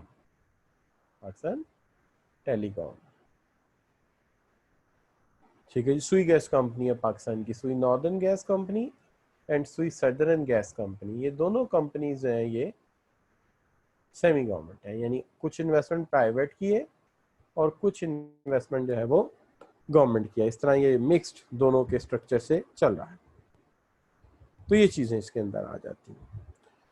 अब अगर आप आगे बढ़ते हैं तो बात आ जाती है मिक्स्ड इकोनॉमी के हवाले से यहाँ प्लैंड इकोनॉमी जो आप जानते हैं कि सारा अख्तियार जो है वो एक ख़ास इदारों के पास होता है। इसके कुछ एडवांटेजेस भी हैं, जैसे मिसाल के तौर पे प्लैंड इकोनॉमी में आम तौर पे सारी वेल्थ जो है वो रियासत ले लेती है और लोगों को जॉब्स प्रोवाइड करती है, लोगों को बेसिक नीड्स प्रोवाइड करती है। तो लोगों की बेसिक नीड्स जो है वो प्रोटेक्ट करती है रियासत।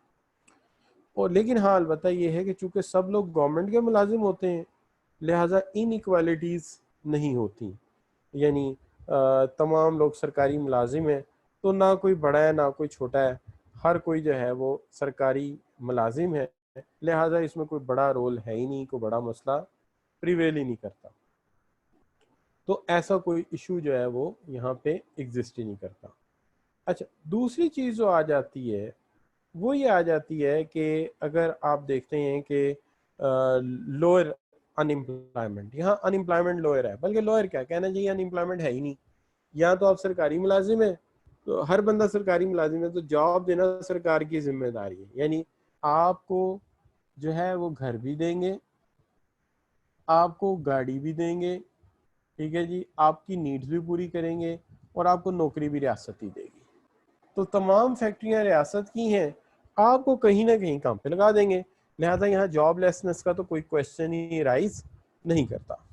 और यहाँ पे तमाम लोगों के साथ बराबर सलूक किया जाएगा, क्योंकि यहाँ मोनोपलीज का कोई कॉन्सेप्ट ही नहीं है। मोनोपली सिर्फ रियासत की है जिसके पास वसाइल है, और आपको ज़रूरत है तो गवर्नमेंट के स्टोर पे जाएं, आपको खुराक भी मिलेगी, कपड़ा भी मिलेगा, ठीक है, और आपके लिए हर चीज़ अफोर्डेबल बनाई जाएगी, यानी कीमत उसकी इतनी रखी जाएगी कि आप उसे खरीद सकें। और बाज़ मुल्कों में तो इवन करेंसी भी नहीं है, राशन कार्ड है, राशन कार्ड पकड़ें और जाके सरकारी स्टोर से जूते भी ले लें, कपड़े भी ले लें और सुबह फैक्ट्री में काम करने आ जाए। तो ये इसके क्या है, ये एडवांटेजेस हैं, सब बराबर हैं, यहाँ पे कोई बड़ा नहीं कोई छोटा नहीं। तो प्लान्ड इकोनॉमी में ये जो है ये बड़े मज़े की बात है। लेकिन इसमें जो है डिसएडवांटेज ये है कि यहाँ पे कंज्यूमर सॉवरेनिटी नहीं है, यानी कंज्यूमर स्वेयर नहीं, सेवरन नहीं कि वो जो चाहे पहने, वो जो चाहे खरीदे। अब आप कहेंगे सर इसमें क्या मसला है कि कंज्यूमर जो है वो सेवरन नहीं है। देखें, कंज्यूमर का सेवरन ना होने का मतलब यह है कि कंज्यूमर को सिर्फ वही पहनना है जो रियासत बना के देगी, उसकी फैक्ट्री जो एसी दे देंगे वही लगाना है, जो जूते दे देंगे वही बनाने हैं। ऐसा नहीं जैसे हमारे सिस्टम में है कि आपके पास पैसे हैं, आप खश पपीज़ पे जाइए, आप अर्बन सोल पे जाइए, आप बाटा पे जाइए, अपनी मर्जी के जूते पहनिए, और आप कम से कम जो है वो 200-250 जूता देखकर फिर एक जूता सेलेक्ट कीजिए। ऐसा नहीं, एक काले एक ब्राउन है, जो उनसे जो पहनने ले लें। तो यहाँ कंज्यूमर सॉवरेनिटी नहीं, जो कि आपको अक्सर अगर लाहौर आ जाए तो हमने लिबर्टी मार्केट देखी होगी, तो इससे लिबर्टी का कॉन्सेप्ट ही है कि अगर तुम्हारे पास पैसा है तुम्हें लिबर्टी है, तुम जो मर्जी खरीदो। तो यहाँ ऐसा नहीं। इसी तरह यहाँ पे ग्रेटर कंपटीशन भी नहीं है फर्म्स का कि एफिशिएंसी बेटर हो सके। रियासत की फैक्ट्रियाँ उन्हें चीज़ें बनानी, लोगों ने इस्तेमाल करनी। अब उसके अंदर जो नेगेटिव है नेगेटिव है, जो पॉजिटिव है पॉजिटिव है, लिहाजा उन्होंने इससे आगे सोचना ही नहीं है। और एक सबसे बड़ा मसला जो इस निज़ाम में है वो है कि यहाँ पे हार्ड वर्क के लिए कोई इंसेंटिव नहीं। देखें, अगर आप कैपिटल मार्केट के निज़ाम में या मार्केट इकोनॉमी में रहते हैं तो आपके लिए बात समझनी आसान है कि आप क्यों आईसीएमए में, क्यों आप सीएमए क्वालिफाई कर रहे हैं, ताकि आपकी क्वालिफिकेशन अच्छी हो, आपकी तनख्वाह अच्छी हो, आप दूसरों से अच्छी लाइफ गुजार सकें। कंपटीशन है, उसके लिए आप मुकाबला कर रहे हैं। इसी तरह अगर आप देखें तो बाकी भी अगर आप देखें तो इस लाइफ में थोड़ी अनरेस्ट है, यानी लोग जो है मेहनत करते हैं, दिन रात लगाते हैं ताकि ज़्यादा पैसा कमाएं, ज़्यादा बड़ा घर बनाएं, ज़्यादा गाड़ी खरीद सकें, ठीक है जी। लेकिन एक प्लान्ड इकोनॉमी में तो आपको सिर्फ सरकारी नौकरी करनी है, वहाँ से चीज़ें मिलनी है, वो आपने इस्तेमाल कर लेनी है, और आपको बिल्कुल वो ज़िंदगी गुजारनी है जैसे कि बर्ट्रंड रेजल लिखता है, एक तनकीद निगार है, उसका नाम है बर्ट्रंड रेजल। लिखता है, कहता है कि ये जो सोशलिज्म है ये एक एनिमल फॉर्म है, ये एक एनिमल फॉर्म है। जिस तरह एक बैल को पाला जाता है, जिस तरह एक बैल को पाला जाता है, खिलाया जाता है, पिलाया जाता है, उसी तरह आपको खिलाया पिलाया जा रहा है। जिस तरह एक बैल को हल में जोता जाता है, ऐसे ही आपको हल में जोत दिया जाता है। सारी जिंदगी आपने हल चलाना है, और जब बैल मर जाता है तो उसको भी दफन कर देते हैं, और आप भी मर जाएंगे, आपको भी दफन कर देंगे। बस आपकी जिंदगी एक कोल्लू के बैल की तरह, इसमें कोई रौनक नहीं है, चमक नहीं है। तो वो कहता है कि जो इंसान को मजा आता है ना जी, कि पेप्सी भी है, कोक भी है, फंटा भी है, मिरिंडा भी है। ठीक है जी। अब इसमें से आपने कौन सी चूज करनी है? तो इस चॉइस में लाइफ में एक मज़ा है, बनिस्बत इसके कि गवर्नमेंट ने एक सोडा वाटर की फैक्ट्री लगाई हो और जिसने सोडा पीना है, वाइट कलर का सोडा अवेलेबल है, बस वही पी। ये तो कोई लाइफ नहीं है। लाइफ का मज़ा तो तब है व्हेन यू हैव चॉइस, तो आप जो है वो पी सकते हैं। अच्छा, हमारे यहाँ तो खैर ऐसा नहीं है इतना, लेकिन अमेरिका में सुना है कि आप जब केएफसी या मैकडोनल्ड्स जाते हैं या बर्गर किंग जाते हैं तो वो आपको एक खाली कप दे देते हैं, तो आप अपनी मर्जी से जितना चाहें सोडा पी सकते हैं। यहाँ पे भी सबवे में ऐसा होता है, सबवे में जाए ना आप तो वहाँ पे रिफिल जो है, और हार्डीज में भी तो मिलती है, वो कप मिल जाता है। तो मैं जब जाता हूँ तो मैं पहले तो वाइट कलर की बॉटल होती है स्प्राइट की या टीन की, वो पीता हूँ। फिर मैं अक्सर कोक पीता हूँ, फिर कभी कभी फंटा भी पी लेता हूँ। फिर घर वाले कहते हैं कि जनाब गला खराब हो जाएगा, क्या कर रहे हैं। अच्छा एनी वापस आते हैं अपनी बात पे। तो ये चॉइस में मजा ना, इसमें अपनी एक बात है, इसलिए इसको कहते हैं एनिमल फॉर्म है। अच्छा, इस्लाम भी इसके कुछ मुनासिब नहीं था, इस्लाम में भी ये निज़ाम, लेकिन इस्लाम इतना खिलाफ ही नहीं था जितना हम लोग करके बैठ गए थे जब रशिया ने अटैक किया है। असल में कहानी ये थी कि जो आप कहते हैं ना कि इस्लाम में जो है वो ये है कि जो कैपेबिलिटी रखता है, फाइनेंशियल कैपेबिलिटी, वो कुर्बानी करेगा, वो हज करेगा। तो यहाँ पे ऐसा कुछ नहीं था, इसलिए ये कुछ उस लिहाज से कोई एक्टिव सिस्टम नहीं था। तो इस्लाम में यह है कि गुर्बत और अमीरी होनी चाहिए, इसको इस्लाम मना ही नहीं करता। हाल बताइए है कि दौलत की तकसीम में इतना तफावत नहीं होना चाहिए कि गरीब के पास न्यूट्रेंट्स भी ना हो और अमीर जो है वो लग्जरीज इंजॉय कर रहा हो। यानी इतना ज़रूर होना चाहिए कि गरीब की ज़रूरियात पूरी हो रही हो, उसके पास कंफर्ट सारे हो, फिर अमीर जो मर्जी करे। तो इस्लाम के निज़ाम में इस तरह की कोई सिचुएशन बहरहाल नहीं। तो हम ये कहते हैं कि ये जो है ये आपका प्लान्ड इकोनॉमी है, जो जिसको हम कहते हैं। लेकिन हमारे यहाँ जब मिक्स्ड इकोनॉमी का ट्रेंड आया तो इसके अंदर एक बड़ा मसला आ गया, जिसको हम कहते हैं कि एक तो जो है वो नेशनलाइजेशन का ट्रेंड आया। ये नेशनलाइजेशन का जो ट्रेंड है ये हमारा है मेरे ख्याल में 60s का दौर, जब जुल्फ़िकार अली भुट्टो साहब हुक्मरानी में आते हैं। तो वो कहते हैं कि डेवलपमेंट के लिए हम बहुत सारे इदारों को टेक ओवर कर लेते हैं, तो उन्होंने प्राइवेट लोगों के इदारों को कौमियाने में ले लिया और उसका प्रॉफिट नेशनल ट्रेजरी में डालने के लिए कि इनका मुनाफा इतना ज़्यादा है, ये नेशनल ट्रेजरी में जाए तो कौम अमीर हो जाएगी। तो लॉजिकल भी है कि ये फर्मों पे कब्जा कर लेते हैं और यहाँ पे एक तो जॉब प्रोटेक्शन मिलेगी लोगों को, दूसरी बात ये कि इनके मुनाफे से रियासत बहुत अच्छी चलेगी। अच्छा, कंपनीज को टेक ओवर कर लिया गया। और दूसरा ये कि कंपनीज अक्सर बैंक करप्ट हो जाती हैं, कंपटीशन करते करते वसाइल ज़ाया करती हैं। तो बेहतर यह है कि इसको ख़त्म किया जाए और इनको गवर्नमेंट की तहवील में लिया जाए और फिर कैलकुलेटेड तरीके से प्रोडक्शन की जाए। जितनी ज़रूरत है उतनी करो, कंपटीशन की कोई ज़रूरत नहीं है। ठीक है जी। और नेशनल इंटरेस्ट को प्रोटेक्ट किया जाए। ठीक है जी। और पॉलिटिकल पावर भी गेन की जाए, क्योंकि जब आप मजदूर की कदर करेंगे तो अल्टीमेटली मजदूर जो है वो आपके हक में फेवर देगा। तो इस पेश नज़र नेशनलाइजेशन का एक ट्रेंड आया। तो बहुत सारी ऐसी इकोनॉमीज हैं जहाँ नेशनलाइजेशन की गई है, इसमें पाकिस्तान है, आई थिंक ब्राज़ील है, दो चार और इकोनॉमीज हैं। फिर उसके बाद आज का जो ट्रेंड है वो है प्राइवेटाइजेशन का। बहुत जल्द देखा कि सिंगापुर एयरलाइन प्राइवेटाइज हो गई, इवन ब्रिटिश एयरवेज प्राइवेट हो गई, कि देखा कि प्राइवेट कंपनीज को प्राइवेट लोग चलाते भी अच्छा है और प्रॉफिट फोकस होते हुए वो इनको जो है वो ज़्यादा क्रिएटिवली इस्तेमाल करते हैं, इसलिए जो है इनको प्राइवेटाइज कर दिया गया। इसलिए फिर इसके ये कहा गया कि इससे एक तो एफिशिएंसी बढ़ती है, दूसरा गवर्नमेंट के ऊपर बर्डन कम होता है इतनी चीज़ों को हैंडल करने का, और फिर बेहतर यही है कि गवर्नमेंट जो है वो अपने पॉलिटिकल सिस्टम को चलाए और इन लोगों से टैक्स गेन करे और बर्डन जो है वो गवर्नमेंट पे कम हो। तो ये आहिस्ता आहिस्ता पॉलिटिकल कल्चर में चेंज आना शुरू हो गया, रिवर्स कल्चर शुरू हो गया। पहले नेशनलाइजेशन का ज़माना आया, फिर प्राइवेटाइजेशन का ज़माना आया कि अब कंपनियां प्राइवेट लोगों को देनी चाहिए, वो उसको चलाएं, वो ज़्यादा एफिशिएंटली चलाएंगे। वो इनोवेशन का ख्याल रखेंगे, वो जदीद प्रोडक्ट लेके आएंगे, नई सर्विसेज देंगे। इस तरह से आपका नेशनल डेट भी रिड्यूस होगा, आपको टैक्स भी अच्छा होगा, ट्रेजरी पे बोझ भी नहीं आएगा, और आप जो है वो रन करते जाएंगे। वैसे वाकयात ने साबित किया कि ठीक रहा। उसकी वजह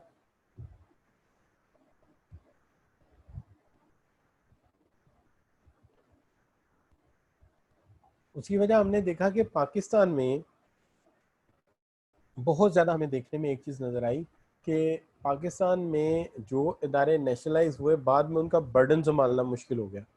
वहाँ जो स्टाफ था उसने काम अच्छी तरह ना किया शायद, या उन्होंने उतनी मेहनत से काम नहीं किया, वो इदारे बैठ गए। ये उसमें अंदर पाकिस्तान स्टील मिल्स है। तो काफ़ी हद तक ये बातें ठीक भी लगती हैं हमें। तो ये सिचुएशन जो है ये अराइज कर गई। तो लिहाजा आहिस्ता आहिस्ता हमने दूसरी तरफ जाना शुरू कर दिया। तो फिर ये जो निज़ाम है ये बिल्कुल तब्दील होके रह गया। अब ये है वो सारी सिचुएशंस जिसके ऊपर हम बात कर रहे थे आपके साथ। लेकिन इसमें बड़ी अहम बात जो आपको बताने वाली है इकोनॉमिक सिस्टम के अलावा, मैं ज़रा इसको स्टॉप किया है, शेयरिंग को स्टॉप कर रहा हूँ, शेयरिंग को दोबारा फिर करता हूँ शेयर आपके साथ स्लाइड्स। कि यहाँ जो सबसे अहम बात है वो ये है कि जी इकोनॉमिक सिस्टम तो अपनी जगह है, लेकिन इस इंटरनेशनल बिजनेस में हमारे साथ क्या रोल प्ले किया है इंटरनेशनल फाइनेंशियल इंस्टीट्यूशंस ने। देखिए, इस इंटरनेशनल बिजनेस में इंटरनेशनल फाइनेंशियल इंस्टीट्यूशन का बड़ा कलीदी रोल रहा। ये जो कलीदी रोल है ये इस लिहाज से अहम रहा कि देखिए, एक तो बात ये है कि ग्लोबलाइजेशन बगैर फंडिंग के हो नहीं सकती थी। इसमें वर्ल्ड बैंक ने बड़ा इंपॉर्टेंट किरदार अदा किया कि बिजनेस जो है उसको एक्सटेंड किया जाए। उसके साथ साथ general agreement on tariff and trade आया, फिर WTO आया और IMF आया। इन्होंने बड़ा की रोल प्ले किया। अब अगर आप इनके की रोल की बात करते हैं तो सबसे पहली जो चीज़ आती है वो आ जाता है आपका वर्ल्ड बैंक। देखिए, वर्ल्ड बैंक ने जो सेकेंड वर्ल्ड वार के बाद तबाही हुई है उसके बाद इसको स्टेबल किया गया है, बनाया गया है, जिसके तहत इन्होंने इंटरनेशनली दुनिया की डेवलपमेंट पे बड़ी तवज्जो दी, एडवाइजरी सर्विसेज दी, डेवलप करने का तरीक़ाकार बताया लोगों को पॉवर्टी से निकालने के लिए बहुत सारे कंट्रीज़ की मदद की, और middle and low income group से हैं कंट्रीज़ में उनकी हेल्प की। बेसिकली वर्ल्ड बैंक का स्ट्रक्चर तो ये था कि ऊपर बोर्ड ऑफ डायरेक्टर है, नीचे एग्जीक्यूटिव डायरेक्टर, उसके नीचे फिर एक प्रेसिडेंट है जो काम कर रहा होता है। लेकिन यह डेट ऑब्जेक्टिव क्या था? ऑब्जेक्टिव ये था कि एक तो वॉर्स के बाद दुनिया तबाह हाल थी, दूसरी बात मुईशत ओवरऑल ही तबाह हुई पड़ी थी। तो वर्ल्ड बैंक की जिम्मेदारी ये थी कि पूरी कौमों को डेवलप किया जाए और इनको जो है ग्रूम किया जाए ताकि ये आगे बढ़ सकें और अपनी ग्रोथ पर भरपूर तवज्जो दे सकें। इस मकसद के लिए वर्ल्ड बैंक जो है इसे बनाया गया। लेकिन वर्ल्ड बैंक जब मार्जिस वजूद में आता है तो इसके फौरी बाद इसका जो रोल है वो वेस्टर्न दुनिया में तो बहुत अच्छा नज़र आता है, लेकिन बाद जो है हम देखते हैं कि ऑब्जेक्टिव जो थे वो बहुत हद तक इसने अचीव भी किए हैं और कई सवालात भी उठे हैं, पर्टिकुलरली नॉर्थ अमेरिका में, सेंट्रल एशिया में कुछ सवालात भी मौजूद है अपनी जगह। लेकिन बहरहाल फिर भी ओवरऑल देखा जाए तो एक पॉजिटिव एफर्ट थी जिसके अंदर इसने लॉन्ग टर्म कैपिटल प्रोवाइड किया है मेंबर कंट्रीज़ को, ताकि वो अपने आप को रिकंस्ट्रक्ट कर सकें। इसने इंड्यूस किया है लॉन्ग टर्म कैपिटल इम्प्रूवमेंट को, बैलेंस ऑफ पेमेंट को कंट्रीज़ की थ्रू द IMF, और फिर प्रोवाइड की है गारंटी अगेंस्ट लोन्स, जो है हेल्प किया उसके अंदर ताकि लोन मिल सके। इंश्योर किया है कि डेवलपमेंट प्रोजेक्ट इम्प्लीमेंट किए जाएँ, मुल्कों में डैम्स बने, रेलवे सिस्टम बने ताकि लोगों की फलाह हो सके, पर्टिकुलरली वार टाइम पे सब कुछ तबाह हो चुका था। फिर कैपिटल इन्वेस्टमेंट जो है मुल्कों में हो और प्रमोट किया जा सके बिजनेस एक्टिविटीज़ को। तो इसके लिए इसने काफ़ी ज़्यादा जो है वो रोल प्ले किया है। फिर इसके बाद general agreement on trade and tariff हुआ। असल में मामला कुछ यूँ है कि अगर आप गौर करें तो दुनिया में बहुत ज़्यादा तिजारत जो है वो कोटाज और टैरिफ के पेश नज़र आ गई थी। गैट का मकसद ये था कि पूरी दुनिया को एक मरबूत निज़ाम में लाया जाए जिसके अंदर तिजारत को किसी हद तक आज़ादाना और लिबरलाइजेशन किया जाए ताकि पूरी दुनिया के लोग एक दूसरे के वसाइल का फ़ायदा उठा सकें और world wide reconstruction of the world में आसानी मिले। और एक मसला और भी था, उसके अंदर प्रॉब्लम ये आ रही थी कि जो आपका है एक मुल्क जब लगाता है custom duties and tariffs add करता है दूसरे मुल्क के प्रोडक्ट पर, तो दूसरा मुल्क भी काउंटर करता है। तो इस तरह से होता ये है कि जो बिज़नेस का हुजम है वो रिड्यूस हो जाता है। मिसाल के तौर पे हमने अक्सर अक्सर इंटरनेशनल बिजनेस या इंटरनेशनल ट्रेड में इस तरह का डायग्राम देखा होगा कि ये कंट्री ए है, ये कंट्री बी है। अब फर्ज कर लिया कि मैं कंट्री बी जो है उसको ब्लैक इंक में कर लेता हूँ, तो ये कंट्री बी के रिएक्शन कर्व्स हैं। और ये कंट्री ए का रिएक्शन कर्व है ये। तो अब अगर इनमें के दूसरे की गुड अपने मुल्क में जो आ रही हैं उस पर कोई कस्टम ड्यूटी लगा देते हैं, मिसाल के तौर पे ए सोचता है, अमेरिका सोचता है कि कस्टम ड्यूटी लगाते हैं ताकि इसकी चीज़ें मेरे मुल्क में कम आए और मेरा बैलेंस ऑफ पेमेंट बेहतर हो, तो मैं ज़्यादा कमा सकूँगा। तो वो जब लगाएगा ये टैरिफ लगाएगा, तो इससे ये जो हुजम है फॉरेन ट्रेड का ये कम हो जाएगा। मिसाल के तौर पे अगर ये टैरिफ लगाता है तो ये इसका एक्शन हो गया, इसका एक्शन हो गया, एक्ट हो गया, तो हुजम छोटा हो गया ना जी। तो फिर जाहिर है बी भी रिस्पॉन्ड करेगा, वो कहेगा यार मुझे क्या ज़रूरत है इसको फ्री हैंड देने की, मैं भी इसकी चीज़ों को अपने मुल्क में कम आने दूंगा। अब वो भी रिएक्ट करेगा, इस तरह बी भी रिएक्ट करेगा, तो फिर ये उसका रिएक्शन हो गया। तो उसने एक्ट किया, इसने रिएक्ट किया, अब देखिए हुजम छोटा हो गया तिजारत का। इस तरह वो उसकी चीज़ों पर टैरिफ लगाता जाएगा, ये इसकी चीज़ों पर लगाता जाएगा, होते होते होते होते ये तिजारत मुख्तसर ही हो जाएगी बिल्कुल। तो लिहाजा general agreement tariff and trade ने सोचा कि नहीं यार, थोड़ी लिबरलाइजेशन होनी चाहिए, एक दूसरे के वसाइल से फ़ायदा उठाना चाहिए ताकि सिचुएशन अवॉइड की जा सके। तो इस मकसद के लिए उन्होंने फिर काम शुरू किया। तो मकसद उनका क्या था? मकसद उनका ये था कि reduction on tariff barriers, tariff पे बैरियर ख़त्म की जाए, रेसिप्रोकल बेस ऑफ ट्रेड यानी दोनों मुल्क एक दूसरे की तिजारत को खोलें, और ताकि इनकरेज किया जाए कि जो दुनिया के वसाइल हैं उनसे सारे फ़ायदा उठाएं और इससे पावर्टी को रिड्यूस किया जा सके। लेकिन हुआ ये कि with the passage of time GATT की अपनी अहमियत कम होती चली गई और उसकी जगह जो है वो WTO ने ले ली, वर्ल्ड ट्रेड ऑर्गेनाइजेशन ने ले ली। ठीक है जी, इस तरह ये जो है टेक ओवर हो गया और गैट जो है वो अपनी जगह पे सिमट गया उसका रोल, और WTO ने आके इसको टेक ओवर कर लिया। अब WTO के बाकी मकासद तो वही रहे जो गैट के थे। बाकी यही है, इसका मकसद ये है कि एक सेट इन फोर्स रूल्स हो इंटरनेशनल ट्रेड के ताकि तिजारत बढ़ सके, इसमें लिबरलाइजेशन लाई जा सके और ट्रेड जो डिस्प्यूट्स हैं उनको रिजॉल्व किया जा सके, और डिसीजन जो हो रहे हैं उनमें ट्रांसपेरेंसी हो, और मेजर इकोनॉमिक इंटरनेशनल इंस्टीट्यूशन जो है वो एक दूसरे के साथ कोऑपरेट करें ताकि हम तिजारत का हुजम बढ़ा सकें। तो ये जो है आहिस्ता आहिस्ता WTO ने उसको टेक ओवर कर लिया, इस तरह एक निज़ाम चलना शुरू हो गया और अभी तक ये इसके ऊपर काम कर रहे हैं। इसकी राह में वही रुकावट बन गए जिन्होंने इसे बनाया था। मिसाल के तौर पे अमेरिका ने बनाया था फ्री ट्रेड के लिए, उसने बाकी तमाम मुल्कों से लिबरलाइजेशन करवाना शुरू कर दी, लेकिन बाद अमेरिका मुकर गया। उन्होंने कहा जी हम तो अपने एग्रीकल्चर डिपार्टमेंट को सब्सिडीज भी देंगे और अगेंस्ट द मार्केट मैकेनिज्म भी का एफर्ट्स करेंगे।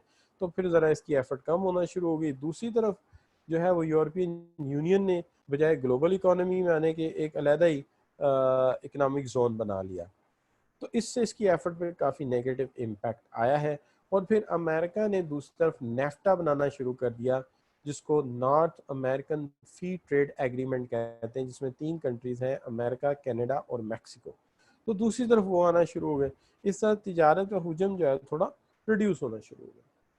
लेकिन यहाँ पे रोल शुरू हो जाता है फिर IMF का, जिसको इंटरनेशनल मॉनेटरी फंड कहते हैं।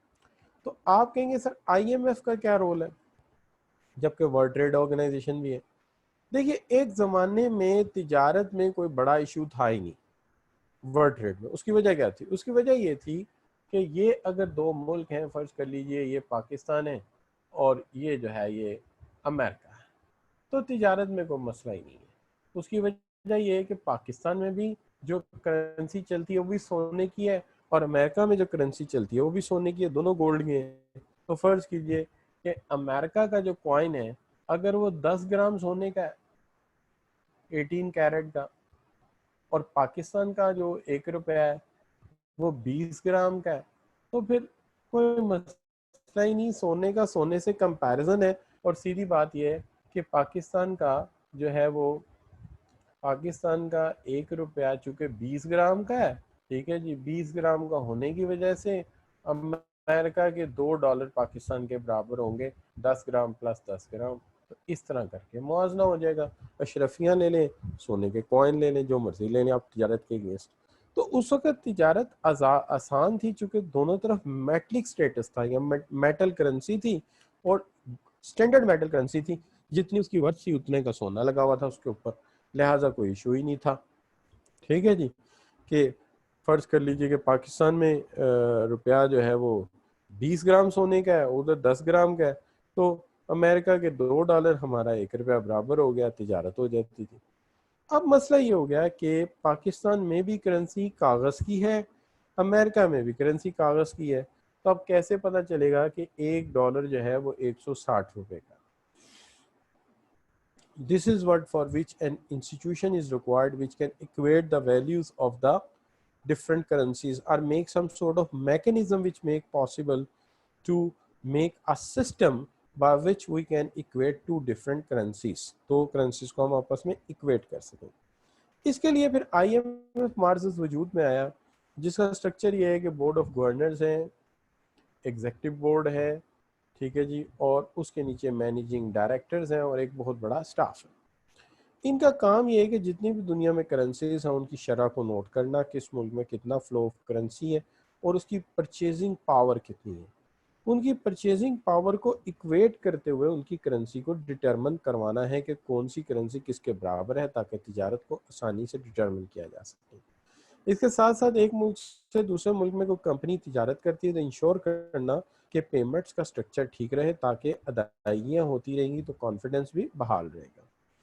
अब आप कहेंगे ये कोई बड़ा काम है? नहीं नहीं, ये कोई इतना बड़ा काम नहीं है, मैं आपको बताता हूँ, ये बड़ा आसान सा काम है। It's very simple thing. अभी बता देते हैं कैसे होता है ये। देखिए, बात ये है इसके अंदर, सबसे पहली बात तो ये कि इसका काम ये है कि working to the foster global monetary system, इन्हें ग्लोबल मॉनेटरी सिस्टम को चलाना है ताकि पूरी दुनिया की करेंसियों की वैल्यू डिटरमिन कर सकें। इन्हें फाइनेंशियल स्टेबिलिटी दुनिया में लानी है, इन्हें फैसिलिटेट करना है इंटरनेशनल ट्रेड को, और इन्हें प्रमोट करना है हाई एम्प्लॉयमेंट लेवल को, इन्हें सस्टेन करना है इकोनॉमिक ग्रोथ को, और इन्हें रिड्यूस करना है पॉवर्टी को पूरी दुनिया में, ताकि पॉवर्टी को ख़त्म किया जा सके। अब जहाँ तक सवाल है, अगर आप मेरे से पूछेंगे कि क्या ये करेंसी इक्वेशन को बड़ी प्रॉब्लम है, मेरे नज़दीक ये कोई इतना बड़ा मसला है ही नहीं। It's not a very big deal. ये कोई इतनी बड़ी डील नहीं है। इसके अंदर मैं यूँ कह देता हूँ आपको समझाने के लिए, सिर्फ एक एक सिस्टम समझा देता हूँ, आपको फिर इससे प्रॉब्लम नहीं होगी। इसको हम कहते हैं पी पी पी। ये वो वाला पी नहीं है जो आप समझ रहे हैं, एक्चुअली ये है purchasing power parity. Purchasing power parity. Purchasing power parity जो है, इसका मतलब ये होता है बच्चों कि आपने ये करना है कि फ़र्ज़ कीजिए आप अमेरिका में हैं और पाकिस्तान में भी हैं, तो आप ये करते हैं कि अमेरिका में एक गुड्स की बास्केट खरीदते हैं और वही गुड्स की बास्केट पाकिस्तान में खरीद लेते हैं, सेम वही चीज़ों की। एक अमेरिका में खरीद लेते हैं, एक पाकिस्तान में खरीद लेते हैं। आप अमेरिका में जो बास्केट खरीदते हैं वो आती है $160 की, $160, और पाकिस्तान में वही जो बास्केट है वो आती है, फर्ज कीजिए, 16,000 रुपीज़ की। यानी same good of basket is purchased in America and same goods or basket is purchased in Pakistan, in the both countries. ठीक है जी, अब हमने दोनों मुल्कों में इसे खरीद लिया और हम इसको, वही चीज़ें हैं, यानी गुड्स सेम इधर भी खरीदी गई, वही भी उधर भी खरीदी गई, इधर से आई 16,000 की, उधर से आई $160 की, हम बराबर कर देंगे 16,000 रुपीज़ इक्वल्स टू $160। ठीक होगी बात। तो in this sense when we equate them, तो जो भी इक्वेशन बनेगी उससे हम इसको इक्वेट करके कहेंगे जी ये हमारी करेंसी की वैल्यू है, हमारी करेंसी की वैल्यू है। तो आप इसको करेंसी की वैल्यू डिक्लेयर कर सकते हैं। मिसाल के तौर पे आप डिवाइड कर दीजिए जो आपके सामने इस वक्त है 16,000 रुपीज़ ऑन 16,000 रुपीज़ ऑन 160 तो 160 पे आप इसे तकसीम कर दीजिए, तो ये जनाब आ जाएगा आपका कि $1 बराबर है 100 रुपये के। So this is what the value assessment, इससे वैल्यू असेसमेंट हो जाएगी। तो IMF का ये काम है कि परचेजिंग पावर का अंदाज़ा रखना कि वहाँ क्या है और इधर क्या है, ताकि करेंसी की वर्थ को स्टेबल रखा जाए। इसके अंदर ये हेल्प करता है मैकेनिज्म में। दूसरी चीज़ इसके अंदर ये भी याद रखिए कि हम जो करेंसी नोट छापते हैं, इनकी जितनी सप्लाई लाइन होती है, इनका सीरियल नंबर, उससे अंदाज़ा होता है और IMF को बताना हमें ज़रूरी होता है और इस तरह अमेरिका को बताना ज़रूरी होता है किस मुल्क में कितने नोट प्रिंट हुए हैं। तो सप्लाई ऑफ currency या quantity of currency in supply is also availed by the IMF of both America and Pakistan, ताकि अंदाज़ा हो जाए वहाँ कितनी सप्लाई है और यहाँ कितनी सप्लाई है। उससे फिर काफ़ी कुछ जो है ये क्लियर कर लेते हैं। तो आज का लेक्चर हम यहीं पे रोक लेते हैं, क्योंकि आज के लेक्चर में काफ़ी ज़्यादा हमने अभी तक काम कर लिया है। स्ट्रेटजीज़ को वाइंड अप किया है, इन्वायरमेंट को वाइंड अप किया है, international business man economic system को लिंक अप किया है, वर्ल्ड ट्रेड, WTO, गैट और IMF को डिस्कस किया है। अभी ये रोल मैं जारी रखूँगा इन इदारों का, और अगले हफ्ते होपफुली मैं अपना कोर्स जो है वो वाइंड अप कर दूँगा। Might be I require 6 hours more to finish the course, and if I require an extra तो मैं फिर वो बात कर लूँगा मैनेजमेंट के साथ। तो इंशाल्लाह नेक्स्ट वीक में वाइंड अप कर लेंगे हम इसको। तो आप सब फीडबैक दे दीजिए ताकि हम इसको वाइंड अप कर सकें कि आज का लेक्चर आपके लिए कैसा रहा। शाबाश। टैरिफ और कस्टम ड्यूटी में क्या फ़र्क है, जवाद बुखारी तफसील से बात करूँगा, अभी नहीं, अगले हफ्ते के लेक्चर में जब मैं इसके लिए कोई डायग्राम वगैरह भी बनाऊँगा तो फिर आपको बता दूँगा। तो नबील कह रहे हैं एक्सीलेंट, जवाद बुखारी कह रहे हैं एक्सीलेंट, जैनुल आबिदीन कह रहे हैं एक्सीलेंट, और आउटस्टैंडिंग कह रहे हैं उसामा, और जनाब जो है रिमार्केबल कह रही हैं आमना, और इस लिहाज से काफ़ी सारे बच्चे अच्छे कमेंट्स दे रहे हैं, और फरवा इसे एक्सीलेंट कह रही हैं, और सना ग्रेट कह रही हैं, औसम कह रहे हैं, खावर यकूब, मंजूर अंसारी कह रहे हैं वेरी इंफॉर्मेटिव, शेख उस्मान कह रहे हैं कि सर इसको